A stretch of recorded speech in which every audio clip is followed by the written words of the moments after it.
All right. I believe that we're feeding out to the folks out there. Let us know how the audio's coming in and all that. If I need to turn up my microphone or whatever we need to do here. It is raining here in Florida, so you're gonna hear some rain. I'm in the van. So you're gonna hear some raindrops tapping on the roof out there. No way around that. Before we get into the show here, I want to remind everyone to go to hankstrange.com. Sign up for our email list there. Look around the site. The new website is built by 2A Commerce, and we've got a lot of really cool stuff going on. You can figure out all the different platforms we're on, etc. So if you're watching us live right now, we're on Utreon, so we can hold guns. We can hold guns like this beautiful Lead Star rifle that I have here in my hands. That's why we're on Utreon. So if you're watching this later on YouTube, you need to come over to Utreon to watch us live. Or if you're listening on audio, and you want to join us live, Utreon is the place to go. All right, that being said, let me load my guests up into this window here, and then let's kick the show off. Let's do this. I don't hear any complaints from anyone out there, so let's get going. Welcome back to the Hank Strange Situation, Lifestyles of the Locked and Loaded. We wouldn't be able to keep the Who Moved My Freedom podcast going without the support of great companies like Franklin Armory. Franklin Armory provides 100% US-made firearms and awesome binary option triggers. Their focus and purpose is to provide freedom tools to all Americans, especially those in not-so-free states. So when you're in the market, please consider Franklin Armory. All right, let's get this pop in here. I don't know, I think one of the mics that's joining us hasn't done this before. We do jazz hands. I don't care how tough you are. Everybody has to do jazz hands. Come on, there you go. Jazz hands in the air. We've even got the Marine dudes doing jazz hands. We are live. I hope you got your big girl panties on. This is episode 879 of the Who Moved My Freedom podcast. Tonight we're talking about The Gathering by PSA. So, of course, we've got, let's see, make sure their names are up there. We've got Mike Willis and Mike Sexton joining us from PSA, as well as we've got Tony Simon joining us from the diversity shoot here. I think I got everyone's name to show up here on this stuff. What's up, guys? What's going on? Good. How you doing? Oh, man, just getting ready for the show this weekend. It's going to be great. We but out there today getting ready for it, and I think we're gonna have a good time. All right. Okay. Yes, I was there last year. Was last year the first year of this?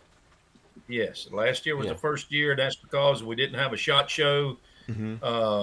Logan and Chad kind of sat around and said, "What can we do? Let's do something local and have a SHOT Show on the range." And that's kind of how it started, and ended up last year with quite a few vendors. I think there were 50-something vendors there last year, and this year we're expecting over 70 vendors there. So cool. Yeah, it's gonna be a great show. Yeah, absolutely. Even while we're doing all of this here, I want to remind everyone this is going to be at the Clinton House, right? That's Clinton House Plantation in Clinton, South Carolina. Right. And so for anyone who wants to find out information about this, you can go to Hank Strange on YouTube, and I put a short clip up there of us talking about it yesterday with the details. But where can folks find out the details of this? They can go on the Gathering website or on Facebook on the Gathering, or they can email me at mike@leadstararms.com, and I can send them information if they need to do it that way. Absolutely. There you go. It's not tough. You can go to PSA on Palmetto State Armory. I think on the website there's a link to the Gathering there as well.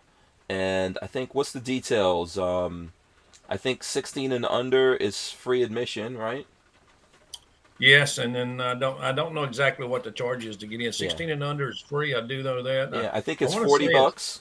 $40 to get in. Right. I think it's $40 for one day, and it's $100 for 3. Oh, okay. And children under 16 get in for free. Yes, and then so for that $40, you get to shoot all the guns that are there. Lots of ammo. If you like shooting ammo, we're going to have a mile shoot there. I don't know if they talked to you last night about that. Yeah. We got a lot going on there. There's a lot of free ammo. Of course, the mile shoot is going to be a donation. I think it's $10 for 2 shots with Barrett. And that money's going to go to Lawrence County SWAT team because the funding is low this year, and that money's going to them to support their SWAT team, which is our local county that we're in here. Okay, yeah, that's good stuff. So there you go. I mean, $10, the 2 rounds on a Barrett. That's pretty much what it costs. Well, you're going to get a challenge coin for hitting it too, and the gun's already set up. So we got a MOA target out there, an 18-inch target at 1,760 yards. We also have a 2-foot by 4-foot target out there. All right, cool. Mike Sexton, that is, since we got 2 mics here. Are you overseeing that whole thing with the Barrett? No, I mean I'm a part of it. I'm on the staff. We will have Barrett will be there, and some other Beretta will be out there. But Barrett, Mitch Cox from Barrett is the one actually overseeing that shoot, and one of our guys will be there. Mark Link will be there monitoring and helping support the guys up there. So. All right, very cool. So let me do this here since we're in the beginning of the show. Let me start with Mike Sexton. If you could just tell the folks out there, who you are and what do you do. You're specifically at Leadstar, right? Which is a sister company to PSA. Do I have that right? That's correct. Okay. That's correct. My name is Mike Sexton, as we spoke there. I'm a retired Marine, 21-year Marine.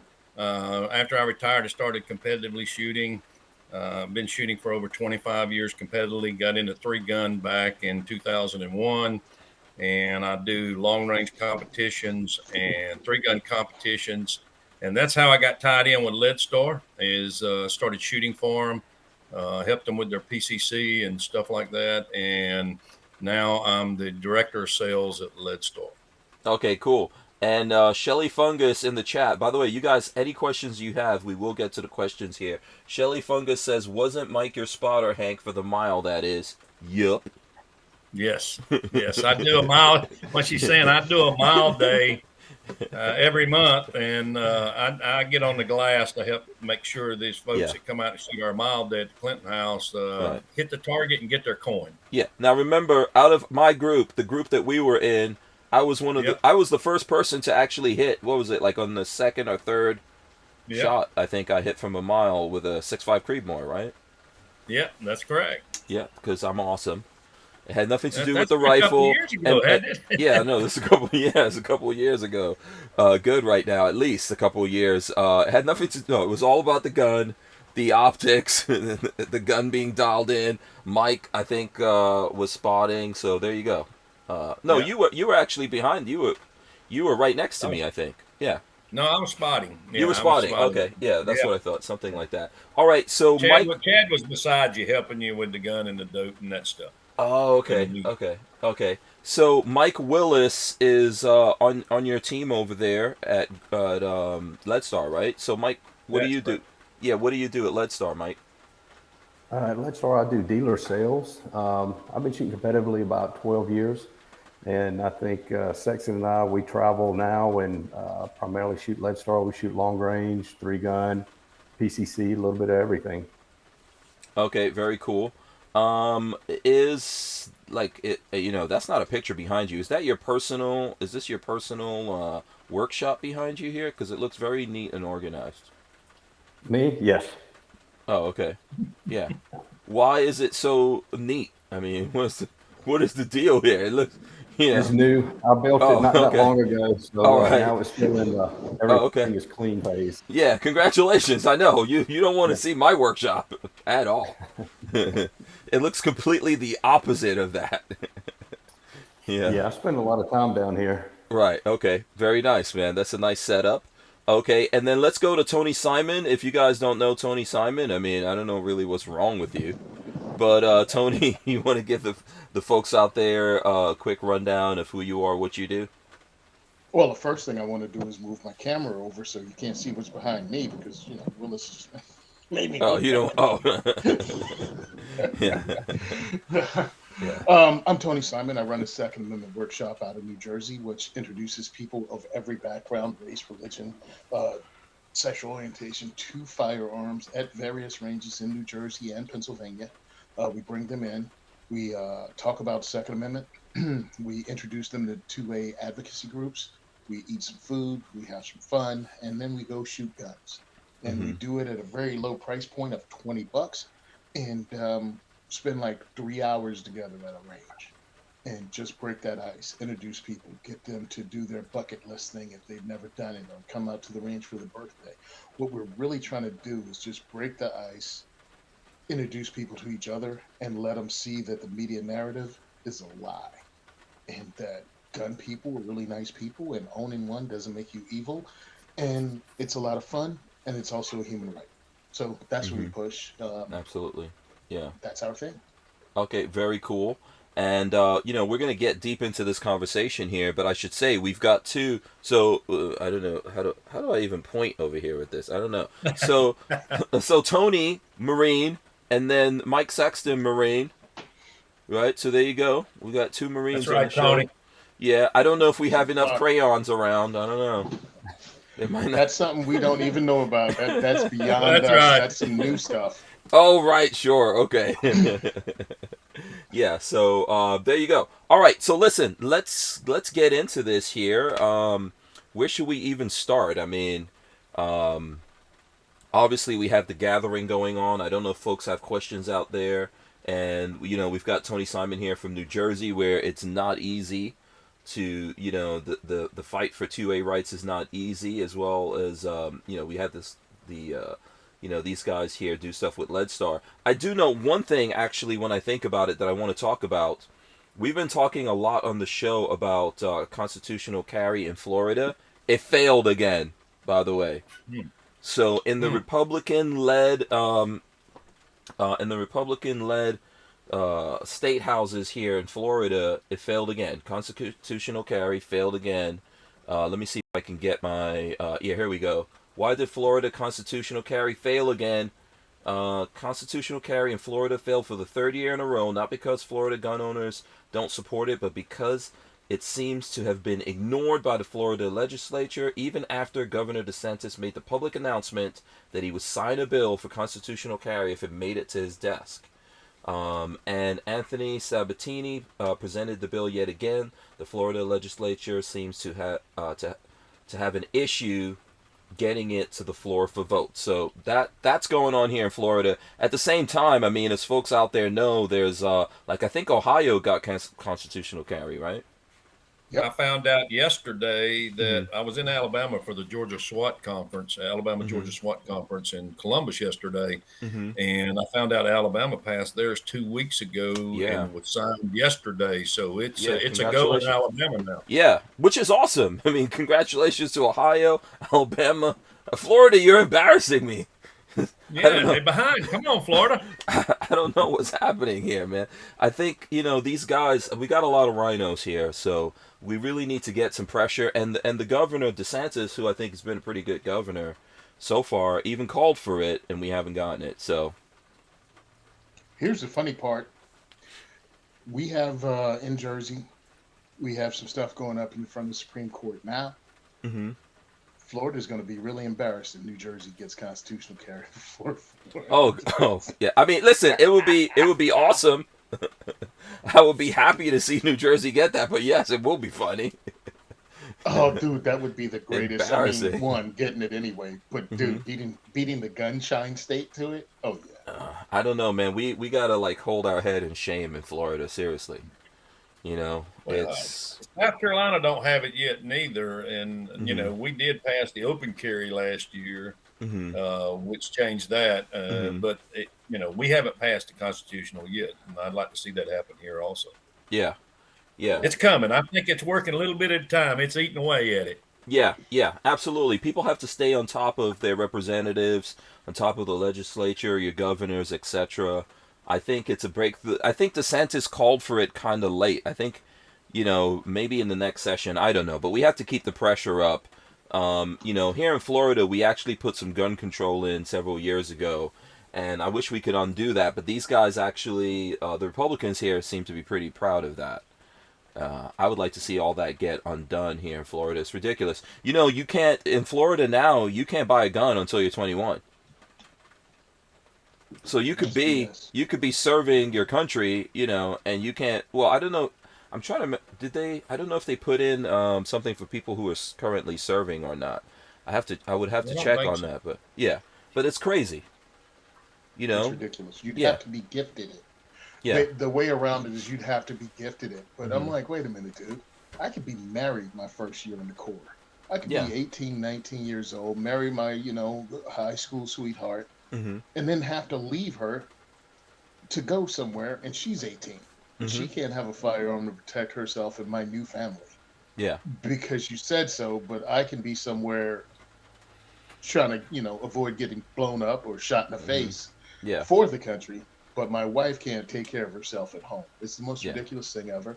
And I don't even think they should have an exemption for military families. I just think it should be something you should be able to own, regardless of the age.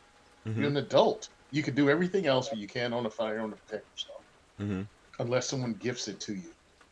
Well, a lot of the people in the military, excuse me, not a lot, but a significant number of us are there because some of us don't have a family like that, or, something like that. And that is your new family.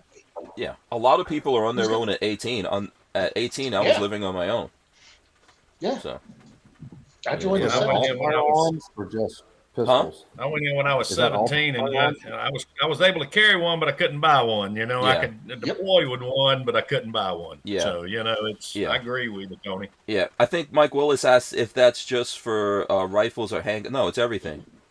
Everything. Okay. Yeah. There's some crazy stuff, and like for you guys being competition shooters, there's even more nonsense they put in there. They're saying technically you cannot change the trigger of a firearm. Yeah. So I guess they were trying to do something about binary triggers or whatever out there, which to me, there's nothing wrong with them.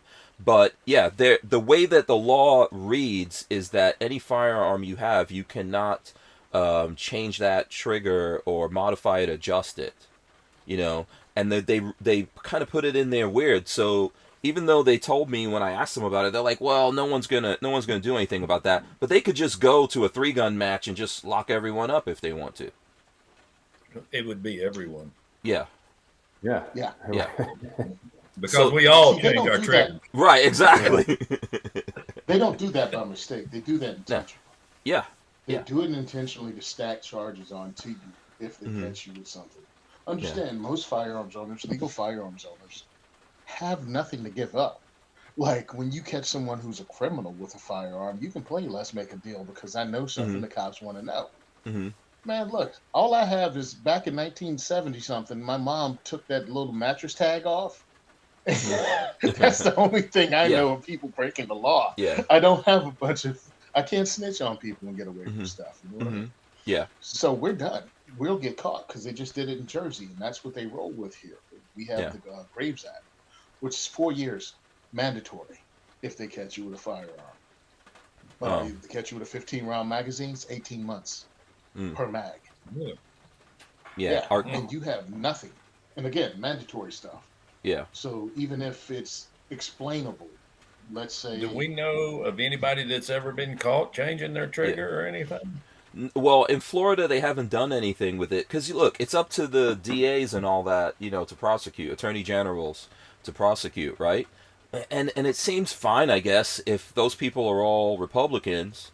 But things could easily flip and you have a Democrat in there. Right now, there's a Democrat running the Farm Bureau, so therefore they're in charge of concealed carry permits. A Democrat is in charge of concealed carry permits in Florida. And during COVID, she did everything in her power to slow people down from getting those permits. Yep, and she's running for governor. Yeah, and she's running for governor. So if things get crazy and she wins, and then we get a Democrat attorney general or something in here, oh yeah, they could start showing up at matches. Because it's the law, and these guys don't want to remove it. So, yeah, lots of craziness in there. Yeah, we need to get all this stuff together. What does this mean, Tony? Is this a symbol right here? I see you doing this. No. Is that? No, oh, okay. I didn't know if this if that's your symbol for their Nazis or so. I don't know. Oh wow! Yeah. Yeah. Yeah. Okay, it's a little Freudian hand signal. Okay, so let's see here. Night Train says I'm a former New Jersey resident. No No way conceal carry in that godforsaken state. I thought you can. Is it just very difficult to get a concealed carry permit in Jersey? There's 1,700 people that have a concealed carry permit. They're not former law enforcement. 1,700. Wow. 1,700. They make it extremely difficult. We have over 1 million gun owners in the state. 1,700 have permits to carry. I know that some people don't even look at your permit, with your paperwork. They won't even look at it. Yeah. Because it's Like, a may not issue. It's approve not it. shall issue, right? It's a May issue. It will come in. You will pay all your fees. You will send it in, and they will take this thing and chuck it. Like, Okay. you will have to actually sue them Yeah. and take them to court, and then you have to come up with a reason that the court finds acceptable for you to carry. So yeah, I mean, I was making a joke, but it would take the Supreme Court, and then they'll just mess around and come up with rules and regulations to hinder it. Yeah. By the way, this sound right here means we've got less than a minute before we go to the break. Before we do that, the mics are like, what? I can't believe this. And people listening to this in states where you're kind of free, you can have this stuff. It's going to sound ridiculous to you. It's nuts. And being born and raised in Virginia and moving up here, I'm like, how did you people let this get this bad? And it's a lot of cases of you don't know, or it doesn't affect me, or you think it doesn't affect you. I'm like, this particular one might not, but the next one will, or the next one. Or the Collectively, next one. they affect all of us, yeah. They're going to affect you. They'll affect your next generation. You have no idea what your great-granddaughter might need one day. Yeah. Because she has a stalker, or just fill in anything you want. Absolutely. We're taking a break. We'll be right back. Walther Arms has been making concealed carry handguns for over 90 years, starting with the PPK. Today, Walther is based in the good old US of A and still builds quality firearms like the PPQ and PDP for personal defense and competition. So when you're in the market, please consider Walther Arms. We wouldn't be able to keep the Who Moved My Freedom podcast going without the support of great companies like Walther Arms. All right, so we are back here. Let me get everyone back up in here. Okay, so here we kind of, roughly it's for news. We could talk about whatever kind of news that we want to. If the folks out there have stuff they want to talk about, SHOT Show happened. Let's Star was at SHOT Show. Okay, what's new? Did Let's Star announce some new stuff? We got some new calibers coming out. We, with everything happening the last couple of years with the COVID, we kind of slowed down. We got some new calibers coming out. We got the 6.5 Creedmoor, the 6mm ARC, the 6.8, the 6.5 SPC. So some new calibers coming out in the large and the small frame. Other than that, we're bringing our Warsaw back. That's our AK-47 Lead Star. We're going to do we brought them back already and started doing some stuff, but we're going to do some upgrades to them to where it'll be like a competition style AK, which everybody expects from Lead Star. So we've currently got those now. We're looking at the pistol later on this year, the AK pistol. Other than that, we've got maybe a real pistol in mind. We're looking at maybe something in the 2011 platform. What? Okay. Yeah, that might be something coming down the road. We're looking at it a little bit right now because that's how Lead Star started, is a custom market. I don't know if you guys know exactly how Lead Star. Well, tell us what's the history? Lead Star came about. It was started by a retired Navy senior chief, and he made big wheel motorcycle parts for Victory motorcycles, the floorboards, the handlebars, all the fancy aftermarket stuff. And then when Victory went out of business, he had all these CNCs laying around, and he said, I need to start making something, so let me make some rifles. So if you haven't looked on our website, we started with a competition-style high-end rifle that's skeletonized, very light, as you guys seen in the Helium or the lightweight rifle now. That's how the company started. And then the Grunt came along about 2.5 years ago. And, the rest is history. But it was formed around high-end competition rifles. The PCC come about. If you look at our PCCs, which are very popular in both the Steel Challenge and in USPSA, we have a ramp in there to feed hollow point bullets. Some different things in there in our guns that make it a little different. and it's probably our top seller right now. The PCC market for us is very good. The gun runs, no flaws. I got one that's got, I don't know, I'd hate to estimate how many rounds it's got. What are we talking about? The Grunt? Are we? I'm talking about the PCC, the helium PCC, or the helium? Prime Okay. PCC. Okay, Yeah. Prime. Okay, let me take a look at that. 'Cause Yeah, you can look at the Prime. That's the I'm pulling one up the website. Yeah.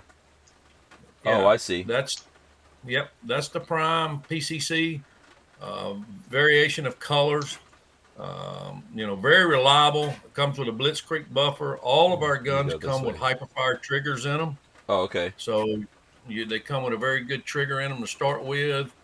We have a ramp inside the gun that will feed bullets into the barrel where you don't have a lot of problems with feeding issues with it.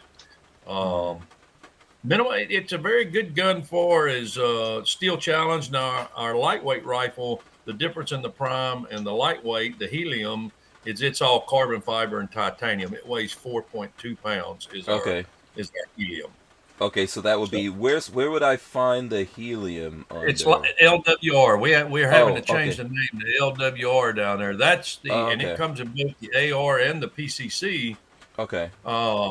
You can see there, and that's the PCC's 4.2 pounds because it has a steel bolt in it. Right. Okay. The AR is 3.5 pounds because it has an aluminum BCG in it. But it's all carbon fiber, aluminum, or titanium hardware. Okay. So. Yeah, there's the PCC. A lot of ladies or juniors will shoot that gun there just because it's light. They can hold it, So we get a lot of juniors with that gun. We sponsor some juniors out there shooting. Okay. So a lot of that gun there you're showing there. It's very popular in the tactical game series. Mike shoots one in tactical games and running guns because it's 3.5 pounds. You can throw it on your back and run with it. So Mike can kind of give you a heads up on that. Yeah. Go ahead, Mike. I actually shoot the helium 9mm in falling steel, and a lot of those matches, it's really good just because it is so light and quick. And the helium or the LWR 223, like you said, it's 4 pounds. For anything to where we're doing running or a lot of movement or close bay matches, it does really, really good for that. Okay. So I see Lola put a question here in the chat. She says, where does Leadstar fit into the PSA line of products? How would you guys answer that? Yeah. Is it like the high-end, lightweight? Yeah, go ahead. We are a sister company to Palmetto State. We do not really fall under their line. We have our own machines that machine our own parts. It's a Leadstar rifle. Okay, it's a Leadstar PCC. It's its own. So we really don't fall within that line. We're a sister company to them, and we're kind of the high end. They own DPMS, they own Palmetto State, they own Palmetto State Custom Series. We fall with our PCC at kind of on the high end. Even the CEO shoots Leadstar PCC. Okay.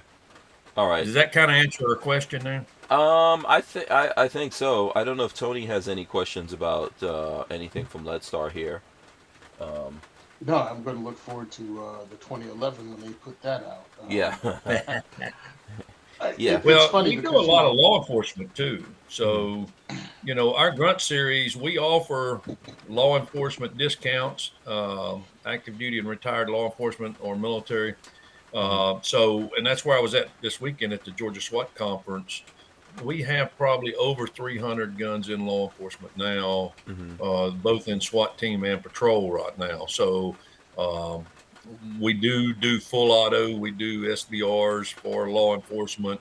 So if you got any listeners out there that are law enforcement, if they're interested in looking at our Grunt series, they can very well email me at mike@leadstararms.com or give me a call, and I'll be glad to talk to them and get them into a rifle. Because some departments let their officers buy their rifles and then take a class and train with them, and then they can use them on duty. So that's the reason we offer individual officer sales.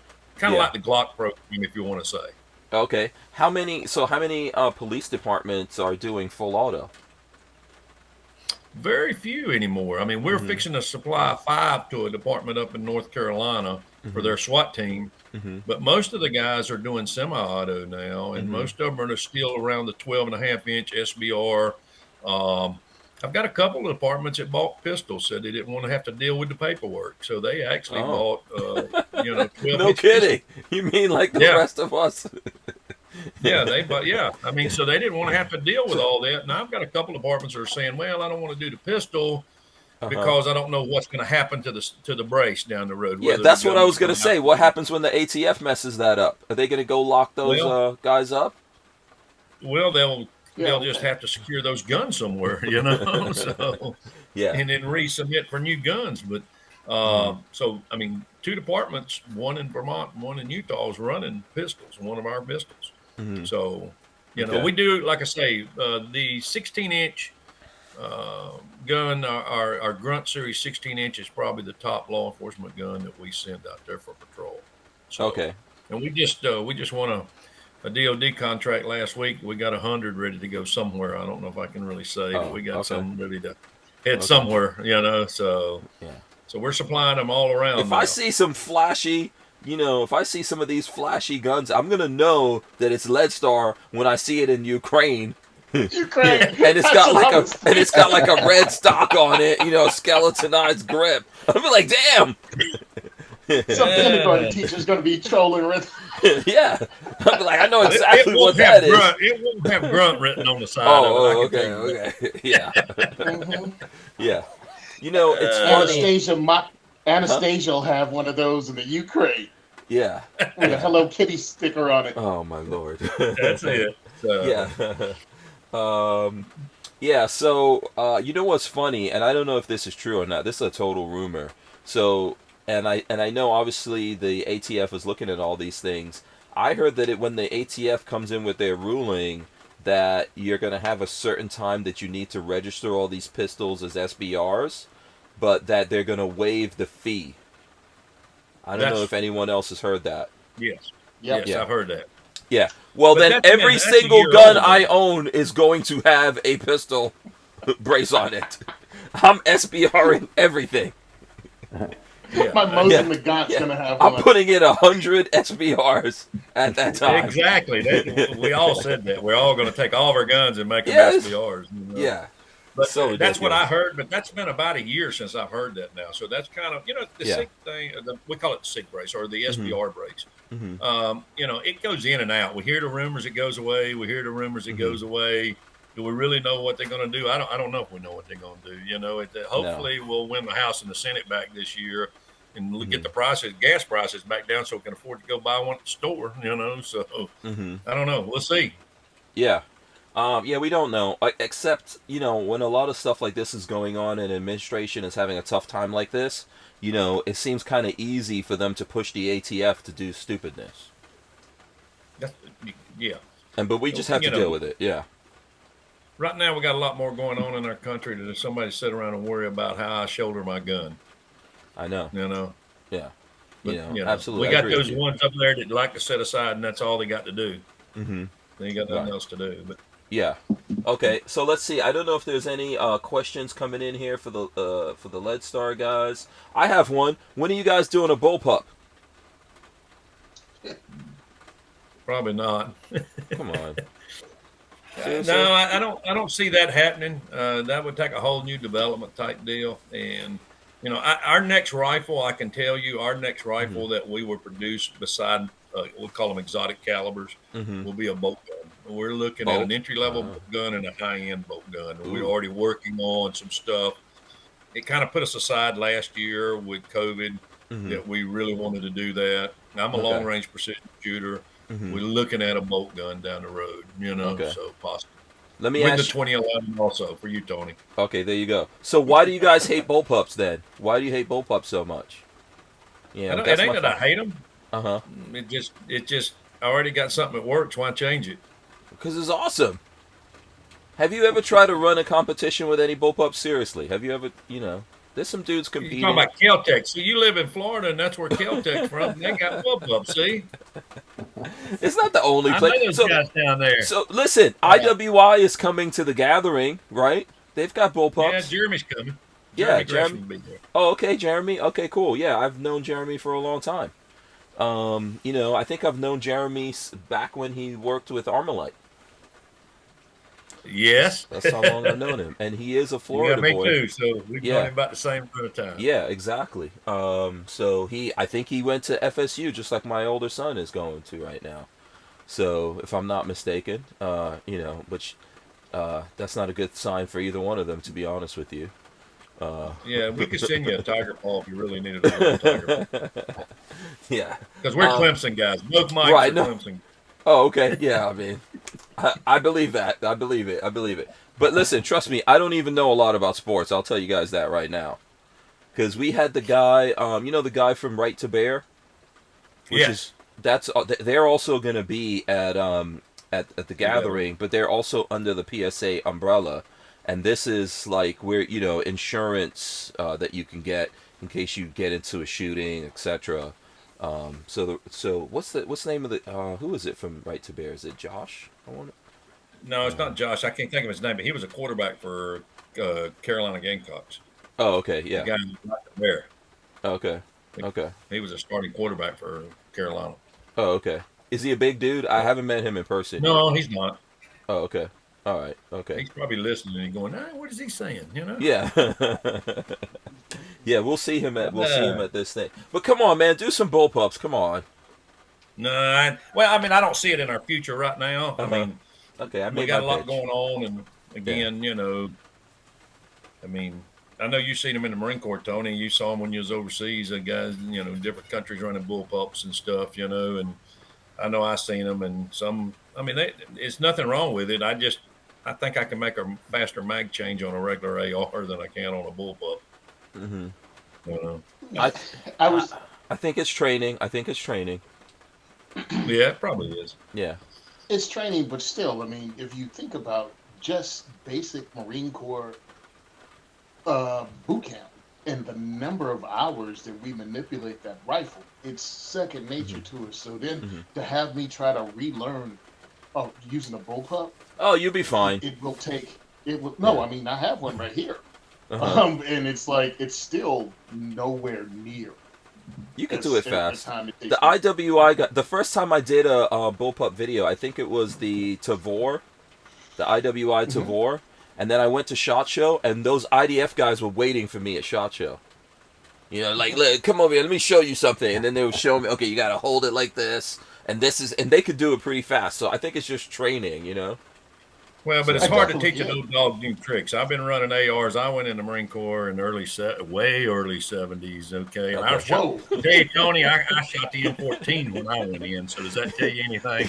Okay. So I've been running ARs for 48 years. I thought they had like black powder back then. No, I'm just kidding. Everybody says that about me, That's how I broke my tooth.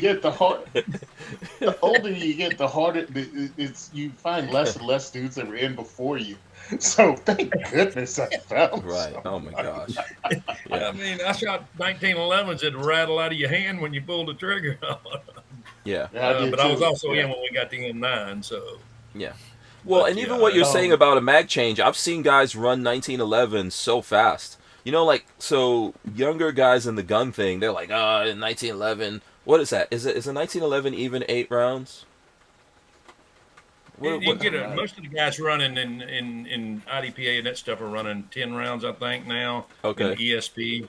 Yeah. They're running 10 round 9mm, or I think you have to run 8 rounds in the 45 CDP class, I think is what it is now. So them guys are lightning fast. These young kids are good nowadays. Yeah. Well, so that's what I'm saying. Like, if you look at a lot of the race guns are what, like 16 rounds? 29. 29. 2011s? Yeah, wait, we're up to 29 rounds?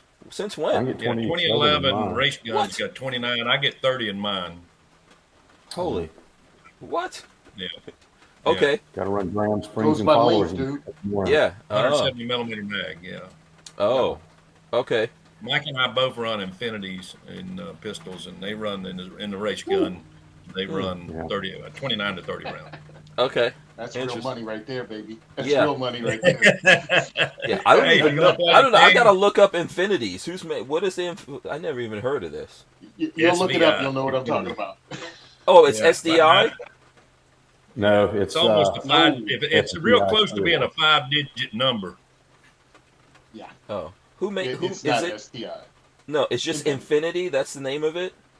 Or SVI. Oh, SVI. SVI. Okay, I gotta look this up. So when are you guys gonna make like the Lead Star version of the dagger? I know I'm surprised no one asked this yet in the chat. Lead Star version of dagger. When's it coming? I think I can say this. I'm going to raise my hand. And Mike's already grinning. Actually, the dagger came from a Lead Star dagger. It wasn't called a dagger. It was called a Lead Star pistol. I have it down in my safe. They were 2 made prototypes. And I got serial number 1 Lead Star down there.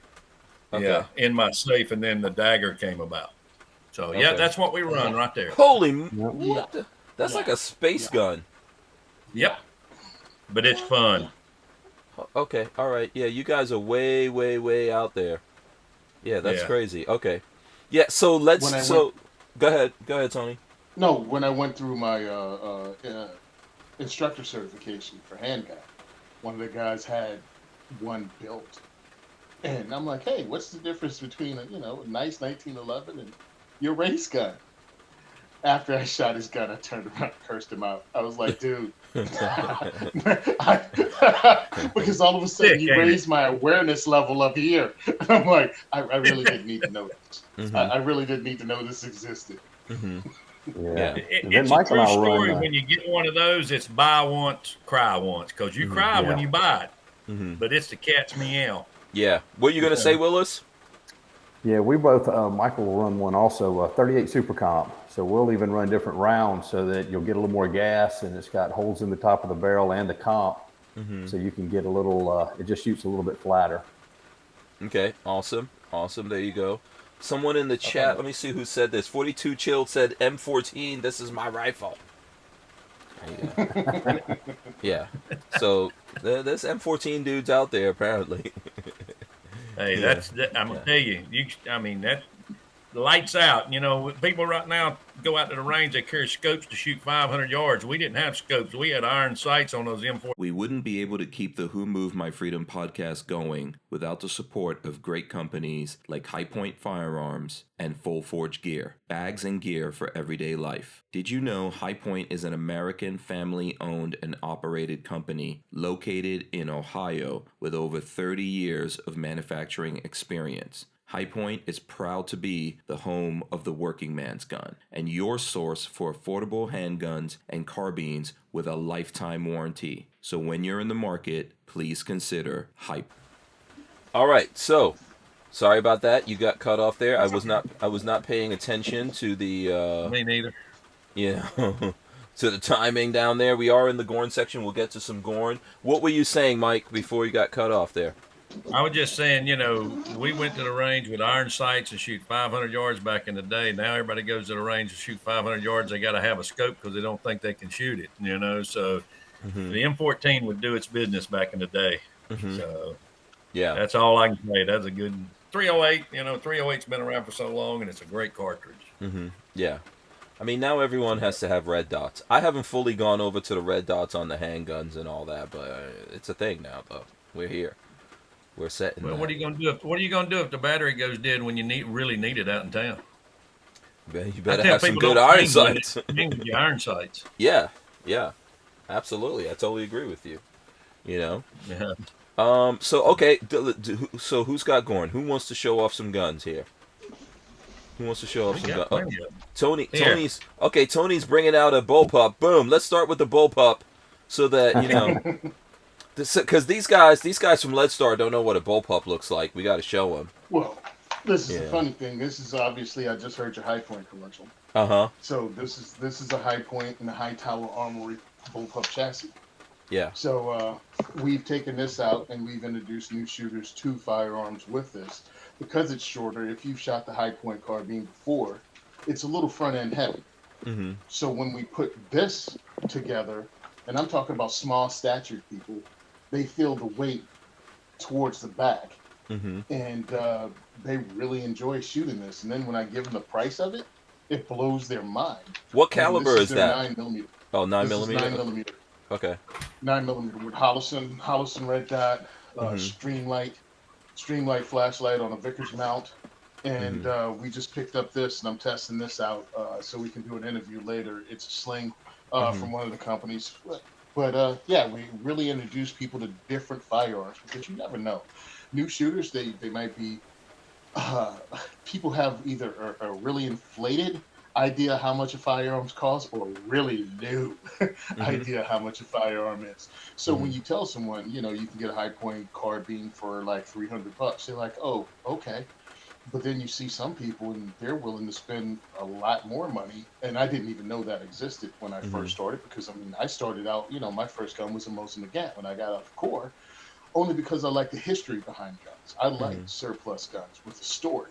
But I've had people have not even blink an eye at a $3,000 purchase for their first firearm. I just had somebody else. They were like, Tony, I want something. And we figured out he wanted something that he can pass on, something that's a heritage piece. And he's going to buy a Korth from Nighthawk Custom because he wants to spend the money, but he wants to get something that he can pass on to his grandkids eventually. And this guy's in his 20s. But he wants to make that purchase while he's single and something that he can have his whole life. And I was like, all right, there you go. I mean, high-end gun. And it's been around a while. So anyway, that was my little Gorn. No, that's cool. And there's nothing wrong. If you're getting into guns, you can, you know, buy what you can afford. And if you've got money, I mean, people are going to be a little jealous or hate on you a little bit. But hey, get whatever you Let want. them hate, baby. Yeah. Let them hate. Get whatever you As want. long Makes as it it so goes much bang sweeter. 100% of the time, it don't matter. Yeah. Yes. Exactly. Okay. So let's see. Okay, here we go. So Sexton's got something here. Wow. That is very nice. This is actually my 3-gun rifle. This is a lead star skeletonized. People will wonder what skeletonized. I shoot open division, so I'm allowed to have an offset sight on it here. So I run a 45-degree sight on it, and I run a Collis 1x6 3GR reticle scope. This happens to be a 16-inch lead star. I'm just going to try to think of a way I can let you look at it. So people can buy a lead star like this. You know, yes, obviously not like with the optic, but you can get it just like this, same handguard, everything. Yes.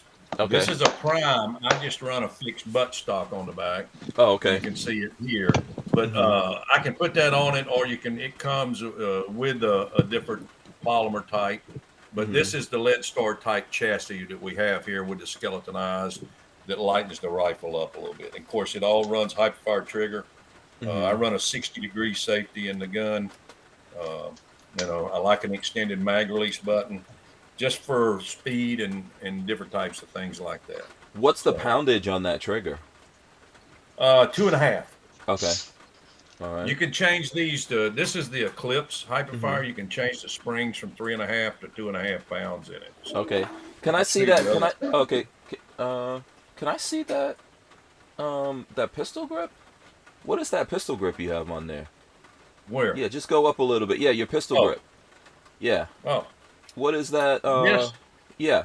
Did you stipple that yourself or something, or? No, actually, a friend of mine and Mike's from Rock Hill over here does those for us. That's actually a LaRue Apex grip. I just like the way the palm swells are on it here. Right. And he does I like my hand to bleed. You know, if I'm holding on to my gun, I don't like it to slip out of my hand, and he stipples it very heavy for us. Yeah, that's some serious stippling on there. And then what's the color of that lower? It looks good. This is kind of a gunmetal, but this actually one was our anodizer made a little bit of a mistake with it and actually put some blue in there, so I call it the blue tuna. It's kind of a one-off gun, but this kind of a gunmetal type gun. We do have gunmetal. Yeah, with black accents. You can get them with red accents or blue accents. So that's kind of what the Hyperfire and the Lead Star upper series looks like instead of a grunt. And I'll show you a grunt too. I got one right here. Let me grab a grunt since we're on it. I've got a grunt right here. You showed one at the start of the show. Right. This is actually this one is I take out and let people shoot. It's the standard grunt. You know, it comes also with our Ravage muzzle brake, the same one that you saw on my gun that I run. It also comes with the extended charging handle you can see here. And, you know, It comes with a floating handguard.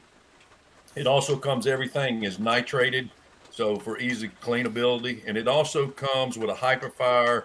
They call it the Hyperfire RTB, which is their OEM trigger. So all of our guns have Hyperfire triggers in it. If law enforcement buys them, I put the Hyperfire Heavy Gunner in it for reliability reasons. Okay, so what's the poundage of the Heavy Gunner? Sorry, the Heavy Gunner trigger. What's the poundage on that one? You can get the comes with 2 sets of springs. It's 4.5 and 5.5. The green springs are 4.5. The red springs are 5.5. Okay, very cool. Yeah, I like that color. That looks good. That's the Coyote. Okay. I like the Coyote too. I like it better than the FDE. Mm-hmm. So. Yeah, it almost looks like it's got like a tank kind of color going on with it. So very nice. Yeah. We have titanium now, sniper green, concrete gray is probably our top seller. I call it battleship gray, but it's actually concrete gray is our top seller. So, I think people are kind of tired of black rifles, even though they still buy them. But I think everybody kind of likes the colors now. The grays, the greens, the Coyote sells real well too. Yeah, I mean, I think we've got like so many. When you have so many ARs in your collection, you know, the average gun guy out there's got several. When I started doing this, like a gun guy would have one AR, man. One. One AR. Yeah. Almost un-American. Believe it or not, man. You know, if you think back, like people didn't have that many. Let me see. This is the 308. Okay, let's see. This is the 308, the same color. Our 308s come with adjustable gas, so you can tune it for suppressed or non-suppressed. And again, it comes with the Heavy Gunner stock in it. But it's identical to the other stuff. It's a large frame. This happens to be in the same color. I just kind of like this Coyote. It's kind of cool. Yeah. But I've got a couple of reports the last couple of weeks, some guys that have been shooting them, and they've been getting MOA to MOA and a quarter out of our gun with just basic ammo without even doing anything to the gun. So, really, most AR platform styles, whether it's a 10 or 15, are usually a 2 MOA, give or take a little bit, with a basic gun. If you don't buy a high-end gun, they've been getting, like I say, MOA and a quarter out of the guns. So it's pretty accurate, and they're pretty happy with it. But that's our 308 version. Okay. Our 6.5 Creedmoor will be in the same platform. Okay, so the 6.5 is not out yet? It's coming. I'm waiting on the barrels. As soon as the barrels get here, I've got everything else to make it happen. Okay. So, and what was I was going to ask you about the 308. So actually, the lead stars in general, what's your barrel setup on these? It's probably varying, but like what kind of barrels do you guys put in the guns? DC machine barrels, and some of our we use 2 barrel manufacturers. We use DC Machine, which is a sister company to us, and we also use Kinetic Tactical out of Tennessee. Okay. So because we offered in a 20-inch gun and the 18-inch 18-inch gun. Okay. DC Machine is not the offshoot that's in Florida, right? I think that's a different. No. Okay. No. That's a different. They're out of Summerville, South Carolina. Oh, okay. All right. Cool. What's up? What's the gasoline system on the 20 and 18? Rifle? Say that again. Or mid? Gasoline system. Is it rifle? I mean, is it rifle length or mid length? We do have rifle and we have mid. So we have rifle in the 18 and 20, and we have mid in the 18, not in the 20. All the 20s are rifle. Because I'm a big fan of rifle. Yeah. Okay. Me too. Why is that? Me too. Burn more powder. I mean, you're burning, you're getting more pressure, you're getting, you're getting a flatter projectile. So I run intermediate, even in my 16-inch gun that you saw a while ago, I run intermediate gas on my gun. Okay. All right, cool. So does Willis have some... over there? Yeah, Tony's messing around with this wheel gun. What is that, Tony? What you got? Smith & Wesson 686. Had my man do it. He shined it up really, really well. This is Patriot Gun Polish. He also did the gold trigger, gold hammer. And we actually introduced people to firearms with this, loaded with 38s. And it has a trigger that had to be believed. I've actually shot a hostage target at 100 yards with this. Okay. Very nice. Very nice. Yeah. I like my revolvers too. Yeah. I got another one here. I'll show you right quick if we got Okay. time. Yeah, let's go. Yeah, absolutely. Oh, AK. Nice. Lead Star AK. Okay, this happens to be my personal one here. Okay, and you can see it comes also, Hyperfire's coming out with a AK trigger. We should be out within the next 30 days. This is a prototype and works very well in it. This is what a Hyperfire and a Lead Star gun will look like. I've got an SJC comp on the end of it. I can get it up in the picture. There it is. SJC comp on the end of it. Oh, geez, man, that comp is ridiculous. Yeah, and I had, like me and Tony said a while ago, we've been shooting an AR a long time, so I converted mine and put a left side charging handle so I can operate it just like the AR, and that's something that we have bringing out in the Lead Star AKs is left side charging handle. Ah, interesting. Nice.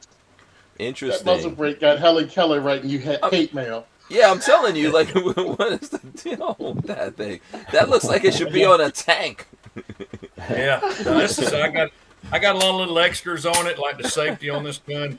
Dissident Arm does some work to it, like the safety. I don't know if you can see it there. Yeah. When you stick your hand in and your finger goes in the trigger, it automatically pops the safety off. You can't. Oh. Yeah, hold that up a little bit higher so we can see. Yeah, hold that up a little bit higher so we can see that. Oh, okay. Oh, okay. You see it now. See it there. Yeah. And when your hand goes in here, yeah, your hand goes in. You reach for the trigger. It makes your muscle move, and it pops the safety off. Oh. So you don't have to reach up with your thumb and do the typical AK thing. Oh, interesting. Yeah, okay. Okay. That's made by Dissident Arms out of Texas. Okay. So. Very nice. Yeah. Very nice. So I don't know if Willis is showing us any guns. Well, the one he didn't show you was the helium. Oh, I'm sorry, the LWR. Yeah. So the thing with this one is this has a titanium gas block on it. It's got a much smaller barrel. That looks light in your hands, man. That I can tell just from how you're handling that. That's light. Yeah, it's incredibly light. Wow. You have an aluminum bolt carrier group. Of course, it's not aluminum bolt. But and it comes with a Hyperfire trigger, and this one does have a 60-degree on it. But the other thing is we talked about earlier was we also did the helium PCC. Oh, there you go. That is, if you can see the comp. What is the weight on this particular PCC? I think it's 4 pounds. Is that right, Mike? 4.5? 4.2 pounds. 4.2. Wow. But then the AR is quite a bit lighter. Okay, what is that? 3.5 it's a little. Pounds. I think we've got it marked at 4. It's just a little under 4. Okay. 3.5 pounds. 3.5. Yeah, okay. 3.5. Yeah. Wow. Yeah. Just wow. Yeah. Those are crazy. They look great. Yeah. So I see here. Let me get this comment in. Who is it? This Cruiseman says they have some good camo colors too. And Shelly Fungus says blue. Cruiseman says there is a blue one with some flowers too. I don't know if you guys know what they're talking about. Yes, I do. Okay. On our website, under custom firearms, we have Cerakoted guns, and they all different types. We got a guy, he has an amazing mind to go different places, and he paints them. He just, whatever comes to his mind, he paints them. And if you look at, if anybody's interested, they want to look online there, they can see our custom guns. Yeah, it's under custom colors? Yep. Custom colors, yes. Okay. Yep. Let's see if we can get that loaded up here while we're talking. Yeah. Oh, okay. You see the red star? Yeah, these are one-offs too, guys. These won't be. They will not be 2 of these produced, so they're one-offs. Yeah. And so the gun customized and everything is $2,000. Well, for that particular gun, because that's actually got everything in it. That's got the high-end Hyperfire. If you look at the other ones, they're around. No, that's I don't think that's super expensive, to be honest. I mean, I know it's like, you can get an AR for $500 or whatever, $400 or $500. But I know that when you do all the customizations and everything that go into these, it really gets crazy. So that's not that's got a BSF carbon fiber barrel in it. That barrel alone, dealer on that barrel is almost $500. Yeah, that looks good. That's a blue carbon fiber barrel. Wow. So if you look at one of the other ones, there's a red star one there. And like I said, all the guns are one-off. When you buy it, there won't be another one produced like it. Wow. Yeah, Okay. the right to the right there, the top This right. one? Okay. Yeah.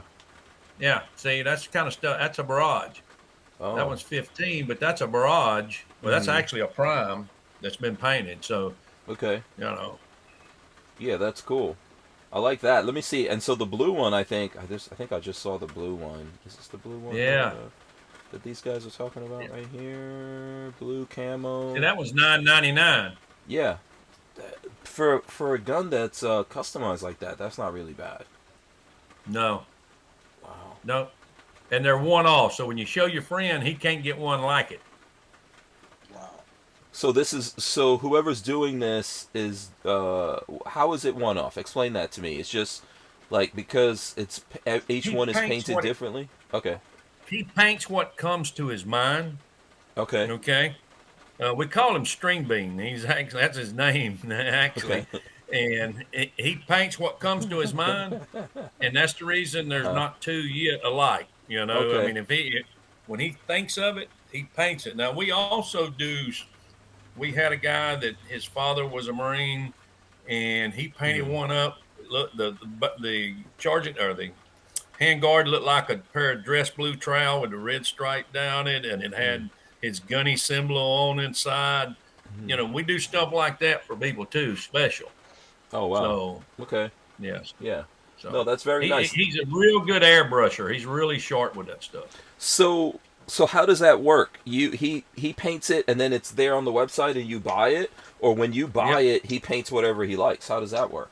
Well, if somebody's got something they wanted painted, they can contact me, and I'll be glad to see what we can do for him. But we have some. He's painting them. He paints 2 or 3 a day, and they're on our website. Those are ones that he's already thought about painted, and they're selling pretty good. I think I sold 10 last week. Yeah, Cruiseman says I thought those prices were good. I think they're good prices considering the guns themselves and the components that you're getting, and then you're getting it customized in that color. I mean, yeah. I mean, you've got a grunt yourself. You know what the grunt is, and for $9.99, nice the grunt's painted on there $9.99. People always trying to buy my gun. I'm not selling it. So you know, I like it, man. It's there's a whole bunch of stuff about it that I like. Like I always tell people, if you're looking for guns like these, you can basically pick them up and feel it, you know, and feel the components. And there's people who make guns and just put like a $2,000 price on it, but they're like putting all the basic stuff in there, and somehow, trust me, I've seen that happen. So no, I could tell just from handling it that this is it's a little bit. We're running out of time. A little bit more. With Arms List, you can shop the extensive list of local and nationwide firearms classified, now with more confidence because of their built-in firewall. For only $6.99 a month for personal use, or $30 a month for business vendors. So when you're in the market, please consider Arms List. We wouldn't be able to keep the Who Moved My Freedom podcast going without the support of great companies like Arms List. Where we should be back here. All right, and so someone here is commenting on the AK. Who is it? Night Train says the AK is pretty dope. So Yeah. What happened with the AKs? You guys were selling the AKs. You stopped selling the AKs. What was the deal there? Yeah, we were selling AKs, and then we stopped selling them for about 2 years. And we decided to bring them back, and we brought them back, and the ones we got now are called the Warsaw. We only making it in the 16-inch gun right now. We don't have it in the pistol. We're going to be doing a pistol. We had a sit-down meeting this week because, what can we make different on the AK to make it relate to Lead Star custom rifles? Lead Star's custom. So what can we do? We're going to change it around a little bit coming up the next month or so and put an aluminum hood on it back there. We're going to extend the handguard all the way to the front sight, and we're going to put hyperfire triggers in them. So we're actually got a company that's got a model that we're thinking about, a carbon fiber handguard that's a full-length handguard on it. We're actually for an AK? For an AK, yeah. Okay. Yeah. I hope you're going to be selling these handguards separately. So people can buy, or no, right? Well, so does the Lead Star stuff sell separately like that? I know the PSA stuff does. I don't know. No, we only Okay. sell our AK stuffs as a unit. Our Okay. AR stuff sells separately. Our parts Mm-hmm. and stuff for the ARs. A lot of people buy receiver sets and build their own guns. Mm-hmm. So we do quite well in the build kits and receiver sets. So, Mm-hmm. Okay. especially in the PCC world, everybody wants to do their thing in the PCC and the 9mm world. Put their type of buffer, short stroke it, put the little 7-inch barrel with the shroud on it. Mm-hmm. So we sell a lot of PCC receiver sets where people build them in their own set. Okay, cool. And Cruiseman says, I've never bought an off-the-rack rifle, but I might be interested in Lead Star. Does Lead Star have sales going on like the rest of the stuff from PSA does? Sometimes, I mean, it varies a little bit because we Mm-hmm. build to order. So I don't have 100 guns sitting here on the shelf. So, Mm-hmm. I mean, we don't keep guns laying on the shelf. When a customer Mm-hmm. orders online, it's built that day and shipped within 3 days. Okay. So sometimes I have run a couple of specials, and we have talked about that. Mm-hmm. Those custom guns you see right there are specials. Okay. We just lowered the MSRP almost by 10% over the past 2 weeks. So it's kind of all of our guns went on sale a couple of Mm-hmm. weeks ago Okay. for a little while. We'll bring the MSRP back up, but we Mm-hmm. do every once in a while. Just keep your eyes open. And if any Mm-hmm. questions, join the Facebook page, the Lead Star Facebook page, and it'll be on there. Okay. Very cool. And then just to remind everyone, since we're like we're halfway through the show here, you will be able to see Lead Star at the gathering that's coming up. I think starting on Friday. Actually, I should have pulled up the website for the gathering. Uh, so let me pull up the times here. I don't know if you guys have that right there, but we can pull up. Let's see. I'll pull it up here on the phone. Come on. All right, here we go. So here's the details. This one, the gathering. So media day is on Thursday, so there's nothing going on there for the general public on media day on Thursday, but it's starting Friday. And I heard that people can camp out there. Overnight camping is going on. If you're Yep. flying in, you have to come into Greenville Spartanburg Airport. Yep. And there's a bunch of hotels, Comfort Suites, Quality Inn, Days Inn, Hampton Inn and Suites. Those are all around there. I don't know if you guys want to add anything. Let's see, schedule. All the hotels are within 2 miles of the Mm-hmm. range. Mm-hmm. The airport's actually about a 30-minute drive from the airport. Greenville Mm-hmm. Spartanburg, it's a really easy airport to get in and out of. Mm-hmm. Friday night, there will be live entertainment. Mm-hmm. DPMS is sponsoring the Dirty Grass Soul Band. There'll be food trucks and adult beverages available. Okay. On Saturday night, we got a night shoot with EOTech on the 300-yard bay. Cool. Right now, every bay, we got 15 bays. Every bay at least has 2 to 3 vendors on each one. So there's a lot of ammo available to shoot, test, and look at some of the new products Mm-hmm. that came out in 2022 and 2021 that didn't make it to SHOT Show. Yeah. So, do you guys have a list or know the stuff that's going to be there at all? I know I was talking about this yesterday with Chad. when Chad was on. Yeah, when Chad and Logan were on yesterday, we talked about some of this. Are you aware of what's coming out? Like what? A lot. I know Okay. some of it, like Leopold, EOTech. Mm-hmm. SIG's going to bring a little bit of everything. Barrett's bringing the new military sniper rifle, the MRAD 338. So that's the one you're going to actually be shooting at the mile. So you'll actually get Okay. to shoot an actual real military sniper rifle. Mm-hmm. We'll have all the Lead Star products there. Mike and I will be in our booth. You can come by and say hey to us and, talk shooting, competition, and guns with us for a little while. Mm-hmm. Hyperfire will have the AK trigger there. They'll Mm-hmm. have some of their new products that they've got out. They've got a booth. IWI is bringing all their stuff. And knowing Jeremy, he's going to bring some kind of full auto that you can play with. He'll probably Right. bring a Gleason or something along like Yeah. that. Yeah. Absolutely. And he's gonna have bullpups, Mike. Really? Yeah. He's gonna have some, well, I mean, it's gonna be like at least I don't know if he's going to have an X95 or anything like that. Well, I know the Tab 12, that's the 12 gauge. I don't know. Tony, did they come out with new stuff at SHOT Show? IWI, what was new for this year? Were they even there? I don't know. No, I don't think they were there, right? I don't think they were there. I don't think so either. Yeah. Because I did the whole line. I did the whole line, firing line at Media Day. I did see them. But I was all over the place inside, but a lot of people weren't there. And then they weren't at the Great American Outdoor Show either, because they're just down the road from that in Pennsylvania. Yeah, I think someone told me that the IWI booth was there, but there was no one in the booth. So probably had really comfortable chairs there. Yeah. Yeah, they didn't go to the Great American Outdoor Show. They didn't go to SHOT. Okay. Yeah, but they will be at the gathering. Which is great. And you have some bullpups. That 12 gauge is really cool. Yeah. It's a big challenge right now with IWI and PSA because of the AK match. You know, AK matches are getting popular, and this was hard for me to take because I'm an AR kind of guy.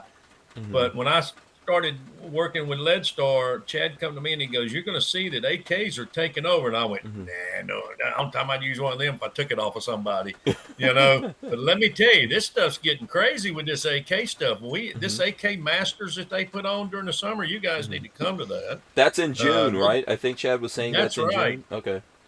And these people, it'd be 90 degrees out there, and they're dressed up like, you know, they just came from Ukraine or somewhere. I mean, it's funny. I mean, I heard the winner of that. Guns. Yeah, I heard the winner of that puts on like a green tracksuit, like, you know, like how the Golf Masters. Adidas tracksuit. Yeah. That was Clint Upchurch last year. Clint won it last year. And he had to put on that green jumpsuit and had a big chain, you know, a Mr. T bracelet there, you know. And it was funny, but it's, you know, they have 4 or 5 of these around. They have the Clash Bash. They have the AK Masters. We did the Winter Wonderland where we had a snow machine out there where you shot the stage in the snow.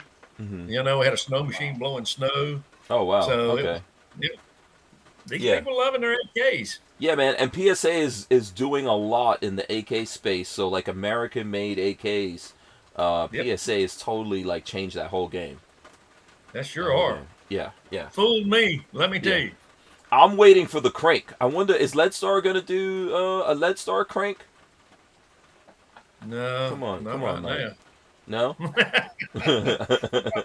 You already got me thinking about a bullpup. What are you I know. I'm trying to get all my requests in. If you guys do a bullpup, oh goodness, man, that's gonna be awesome. Yeah. Yeah, I don't see it but I know, for a while. Yeah, I know. We're so small, you know. Yeah, we're so far away from that, you know. But when you come out Thursday and you shoot the LWR, you'll forget all about bullpups. Okay. Trust me. All right. Okay. The challenge has been set. No, listen, I like all kinds of guns, man. I'm into all kinds of guns, so you know, without a doubt, you know. Yeah, I like lightweight stuff, you know. I'd like to see. Do you think Leadstar is ever going to get into like integrally suppressed uppers and all that kind of stuff? I know Chad was talking about some of that yesterday. I don't know. He didn't mention Leadstar. He didn't mention Leadstar. Yeah. Yeah, we haven't really talked about it because, I mean, we want to launch some exotic calibers in other platforms and then the bolt gun and then the 2011. And that's a lot to put on in 1 year if we can make that happen. I don't know if we can make all that happen or not. Yeah. I don't have it right here. I don't have it right here with me, but so what I keep right next to my bed is a integrally suppressed 300 blackout. And I made it as lightweight as I could make it at the time with what was available and all that. So if you actually saw it looks a little bit like a Leadstar, but this is before I even knew you guys. I got a 12-inch Leadstar sitting up against my bedpost, and everybody goes, "You crazy? You know, why would you have a rifle there?" I said, "Because I've been running them for 48 years. I can take them apart at night. You know, you're asleep." That's right. I mean, why change? And I got 30 rounds. If I throw 30 rounds downrange, ain't nobody. If they stay there, they're crazy. You know? Those guys are gonna get lit up, and you probably won't even wake up. No, that's nice. No, 42 Chilled said that Tony Simon, if you would have gone to, I guess if you went to IWI, He says you would have remembered Orin Julie. Is she doing a lot of stuff with IWI now? Orin Julie? Do you know who that is? Orin Julie. Julie. That's she's one of the, you ever seen like there's these IDF women that are out there doing a lot of stuff with guns on yeah, you guys don't know Orin Julie? Oh, you guys don't know. Oh, don't make me go to don't make me go to Instagram now. That's how I get in trouble with Lola when I go to the Instagrams. Oh, okay. Yeah. Don't blame us for that. Yeah, no, I blame you because you don't know who Orin Julie. This is their fault, Lola. The whole reason I have to go to Instagram is on these guys. It's not. I didn't want to do it. So Orin Julie. Let's see. I don't know which one of these pictures I should go to show you, but she's. Let's see here. Let me see. I'm gonna try to see some IW. Is this no? This is not IWI right here. But this is Orin Julie right here. So, okay. Yeah, I always see her at SHOT Show. See, so there she's with an AK or whatever, but she was in the IDF. You know, it's kind of fit, you know, a little fit. Yeah, we could get lost if we stay looking at this stuff, but Orin Julie. So next time when you're at SHOT Show, you know, you guys are in the booth. You guys get locked in the booth. You don't get to we don't get out to mingle. The only time I get to mingle is when I see Terran Tactical come by, Terran Butler come by. Oh. Oh, you kind of along the same lines, right? Oh, I know what you're talking about because you can't miss him because it's like a wing on this side of him and a wing on that side of him of supermodels. Lola says don't even try it. Okay. I was highly offended by that. Okay, right. That was not entertaining at all. I didn't even go. I should have shown you the Spider Girl outfit. Let me see. I was hoping you'd click on that one, but you let me down. You know, I was trying to be nice. I didn't want to get in trouble with Lola, but you know, I mean, you know, there we go. Highly offended. Yeah. Icky. So Icky. yeah, Get that so off. terrible. Yeah, so terrible. Yeah. I don't know why that other thing's not even loading, but yeah. So anyway, Lola, these guys didn't know. I was just introducing them to other people. We're educated now. Yeah, firearms industry. So that's. Ew. Ew. Tony is about the only sexy thing that Tony wants to see. Obviously. Don't make me find a picture of you in the bathtub. Where's the bathtub? Oh, don't threaten me with a good time. No. Hey, listen. I got shirts with it on. Probably one right over here somewhere. Yeah, I think I have a patch like that from you. Do you have a patch? Oh, here goes the shirt. Here we go. Yeah. Where is it? Oh, business shirt. Yeah, here we go. Okay, let's see. Let's take a look at this here. I do it inside out when I wash them, just so it doesn't fade it. Mm-hmm. Because I'm a professional. Yeah. Now this is going to be a big shirt, by the way. Just of course, it's going to be my shirt. Yeah. So there we go. There you go. Yeah, go to the center. Go to the middle. Go to the middle. Right there. There you go. That's Tony in the bathtub. Oh Lord! But all the good bits are covered up with soap suds. That actually raises money for the work we do, and it also helps Pink Pistols. That's fundraising. Right. You can find it on diversityshoot.com. You actually support the work. There you go. We do so we're there you go. So now everyone is equally covered. Everyone's equally covered. So let me see. I don't know if there's any other questions or Tony has any questions for these guys. Hey, that AK 7.62x39, right? Mm-hmm. Yeah. Yes. Yeah. Okay. Because I didn't see anything on the page that Hank pulled up, but I made an assumption that it was. Yeah. Are you guys going to do the? We're doing it in right now. Oh, okay. I know that Palmetto State's doing a 5.56 and the 5.45. Yeah. But right now we're 7.62 with 39. Yeah. Yeah, 5.45 is pretty sweet. Yeah. The crank is what I'm waiting for. 1,000 rounds of 7.62x39. Mm-hmm. I got a few thousand rounds of that, so yeah, that's what I'd go for anyway. Mm-hmm. Yeah, I don't have one. I have SKS. And by the way, you need to call me. Mm-hmm. You need to call me. Hey, listen, I'll call you. Hook you up, kick my mic. That's right. Yeah. No shame in my game. I'll just have to figure out how to get 10 rounders. Right. Oh my goodness. Welcome to Jersey. Yeah. Are you guys making What's in 10 rounder do you guys have 10 round magazines to ship out with stuff? Are you shipping stuff Wow. to Jersey? No. No. Well, we do ship to Jersey, No. but Oh, we don't okay. ship magazines with them. Okay. We ship them as we ship them to California without mags with them. Oh, without the mags. I see. Oh my God, that's I would be so mad if my box shows up without a magazine in it. Yeah. Hey man, listen, we're used But, to it. yeah. We're used to it now because I mean, there's a thriving business here of me sending my mag to someone and have them change it over to a 10 rounder. It's ridiculous, but it is what it is. But when I go into other places and run classes like Pennsylvania, like when I'm with Kevin Dixie out in St. Louis, yeah, I am not bringing a 10 round mag. The wife Just trying to be in a class with a 10 round mag. took care of me. Yeah. Gave you some go juice? Gave me something. She snuck in behind me there to help Right, me yeah, I out. saw that. Yeah, cool. Shout out to your wife. 42 Chilled says AK 105. I think that is going to be, yeah, That's coming out. PSA. Yeah, I think that's going to be on the PSA side. This is the thing that I was thinking, like, you guys, I think all the guns have hyperfire triggers in it. What is the deal there? Is, like, what kind of relationship is going on is hyperfire, like, part of the company, or you just really like their triggers? What's the deal there?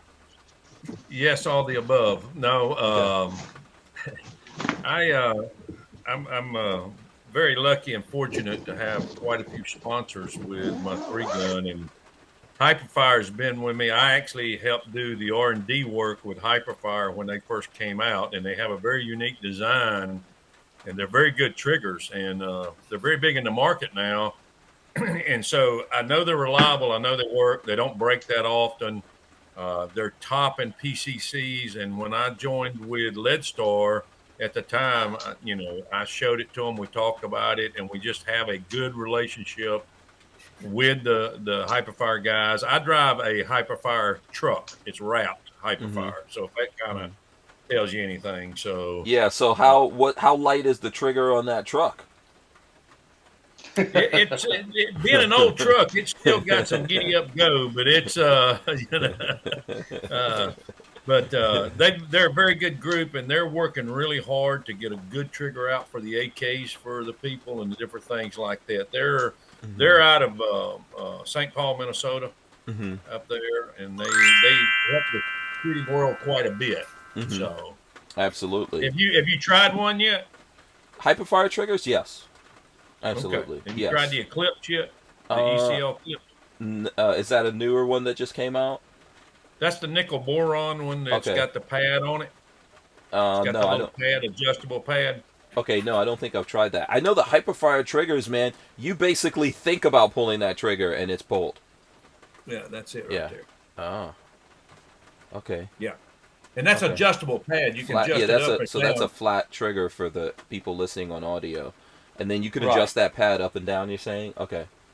Yeah, and that way your finger goes to the same place each time. But think of a pendulum. When you start pressing on that trigger, wherever that pad is, you can put it all the way at the bottom. You got a long pull. You put it short, you got a shorter pull. Works like a pendulum. But this thing has springs that create 35%. We're going on break, so I'll let it go on. We wouldn't be able to keep the Who Moved My Freedom podcast going without the support of a DAO, or decentralized autonomous organization like TUSC Crypto. TUSC cryptocurrency is a firearm-friendly e-commerce option for online payment transactions, secured on the blockchain. So when you're in the crypto market, please consider TUSC, TUSC. So who said that you cannot train an old Marine that easily, man? You're already we trained you. We got you going on that. Let's see, what is this? All right, I was going to show you something here. Okay, cool. This is a package for a Hyperfire trigger. Let me try to. I don't know how this camera thing. Go up a little bit. Go up. Okay. All right. I need to go that way. All right, you see the springs right there? Yeah. That push the hammer right here? Yeah, it's like double-barreled springs. Yeah, when that hammer falls forward, those springs create 35% more strike force. And you can change those springs, and that's what puts pressure on the sear to actually make the trigger lighter. The heavier the springs you put in, the lighter the sear is going to be, which makes it a lighter trigger pull. Does that make sense? So it's a I very think so. unique design, and if you run like a 10-22 rifle or some of those type of things that this will fit in an AR platform, your light strikes in 22 almost go to zero. You know how finicky a 22 is. These things Yeah. work real well. Wow. So this is the one you saw with the pad on it. This is the Eclipse, the ECL Eclipse hyperfire trigger. So Okay. So yeah, you need wait. to get them to send you one so you can do a review on it. Yeah, I'll talk to those guys. So you're saying they make that for a 1022, or it's only the 1022 if it's in an AR? I'm in an AR 22, like the Smith AR. and Wesson. Okay. Right. Yeah. That's what I'm meant Okay. to say. Okay. AR 22. When are you guys But- making an AR 22? No, you want me to make everything, don't you? Hank? Yes. Yes, I do. Especially since I know you, Mike. I'm like, come on. Yeah. Now you going to stay the whole week, or you just coming down for Thursday? No, we'll be there Thursday, Friday, Saturday. I'm not sure when we're leaving on the weekend. I don't know if we're leaving Saturday night or Sunday morning or whatever, but because Lola has to get back here for work on Monday, but we'll be there for a few days. And I'll take you over to the Hyperfire booth. They're going to have it on the range there, and they'll have our guns with the triggers in them and stuff, and introduce you to Ben and all those guys. All the owners are coming, so I'll take you over and introduce you. Oh, yeah, I'm fully planning on harassing you when I get down there. You think this is bad?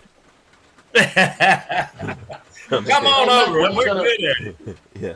Hey, Mike, when you going to make a flintlock with a hyperfire trigger? Hank wants to know. Is that what you need?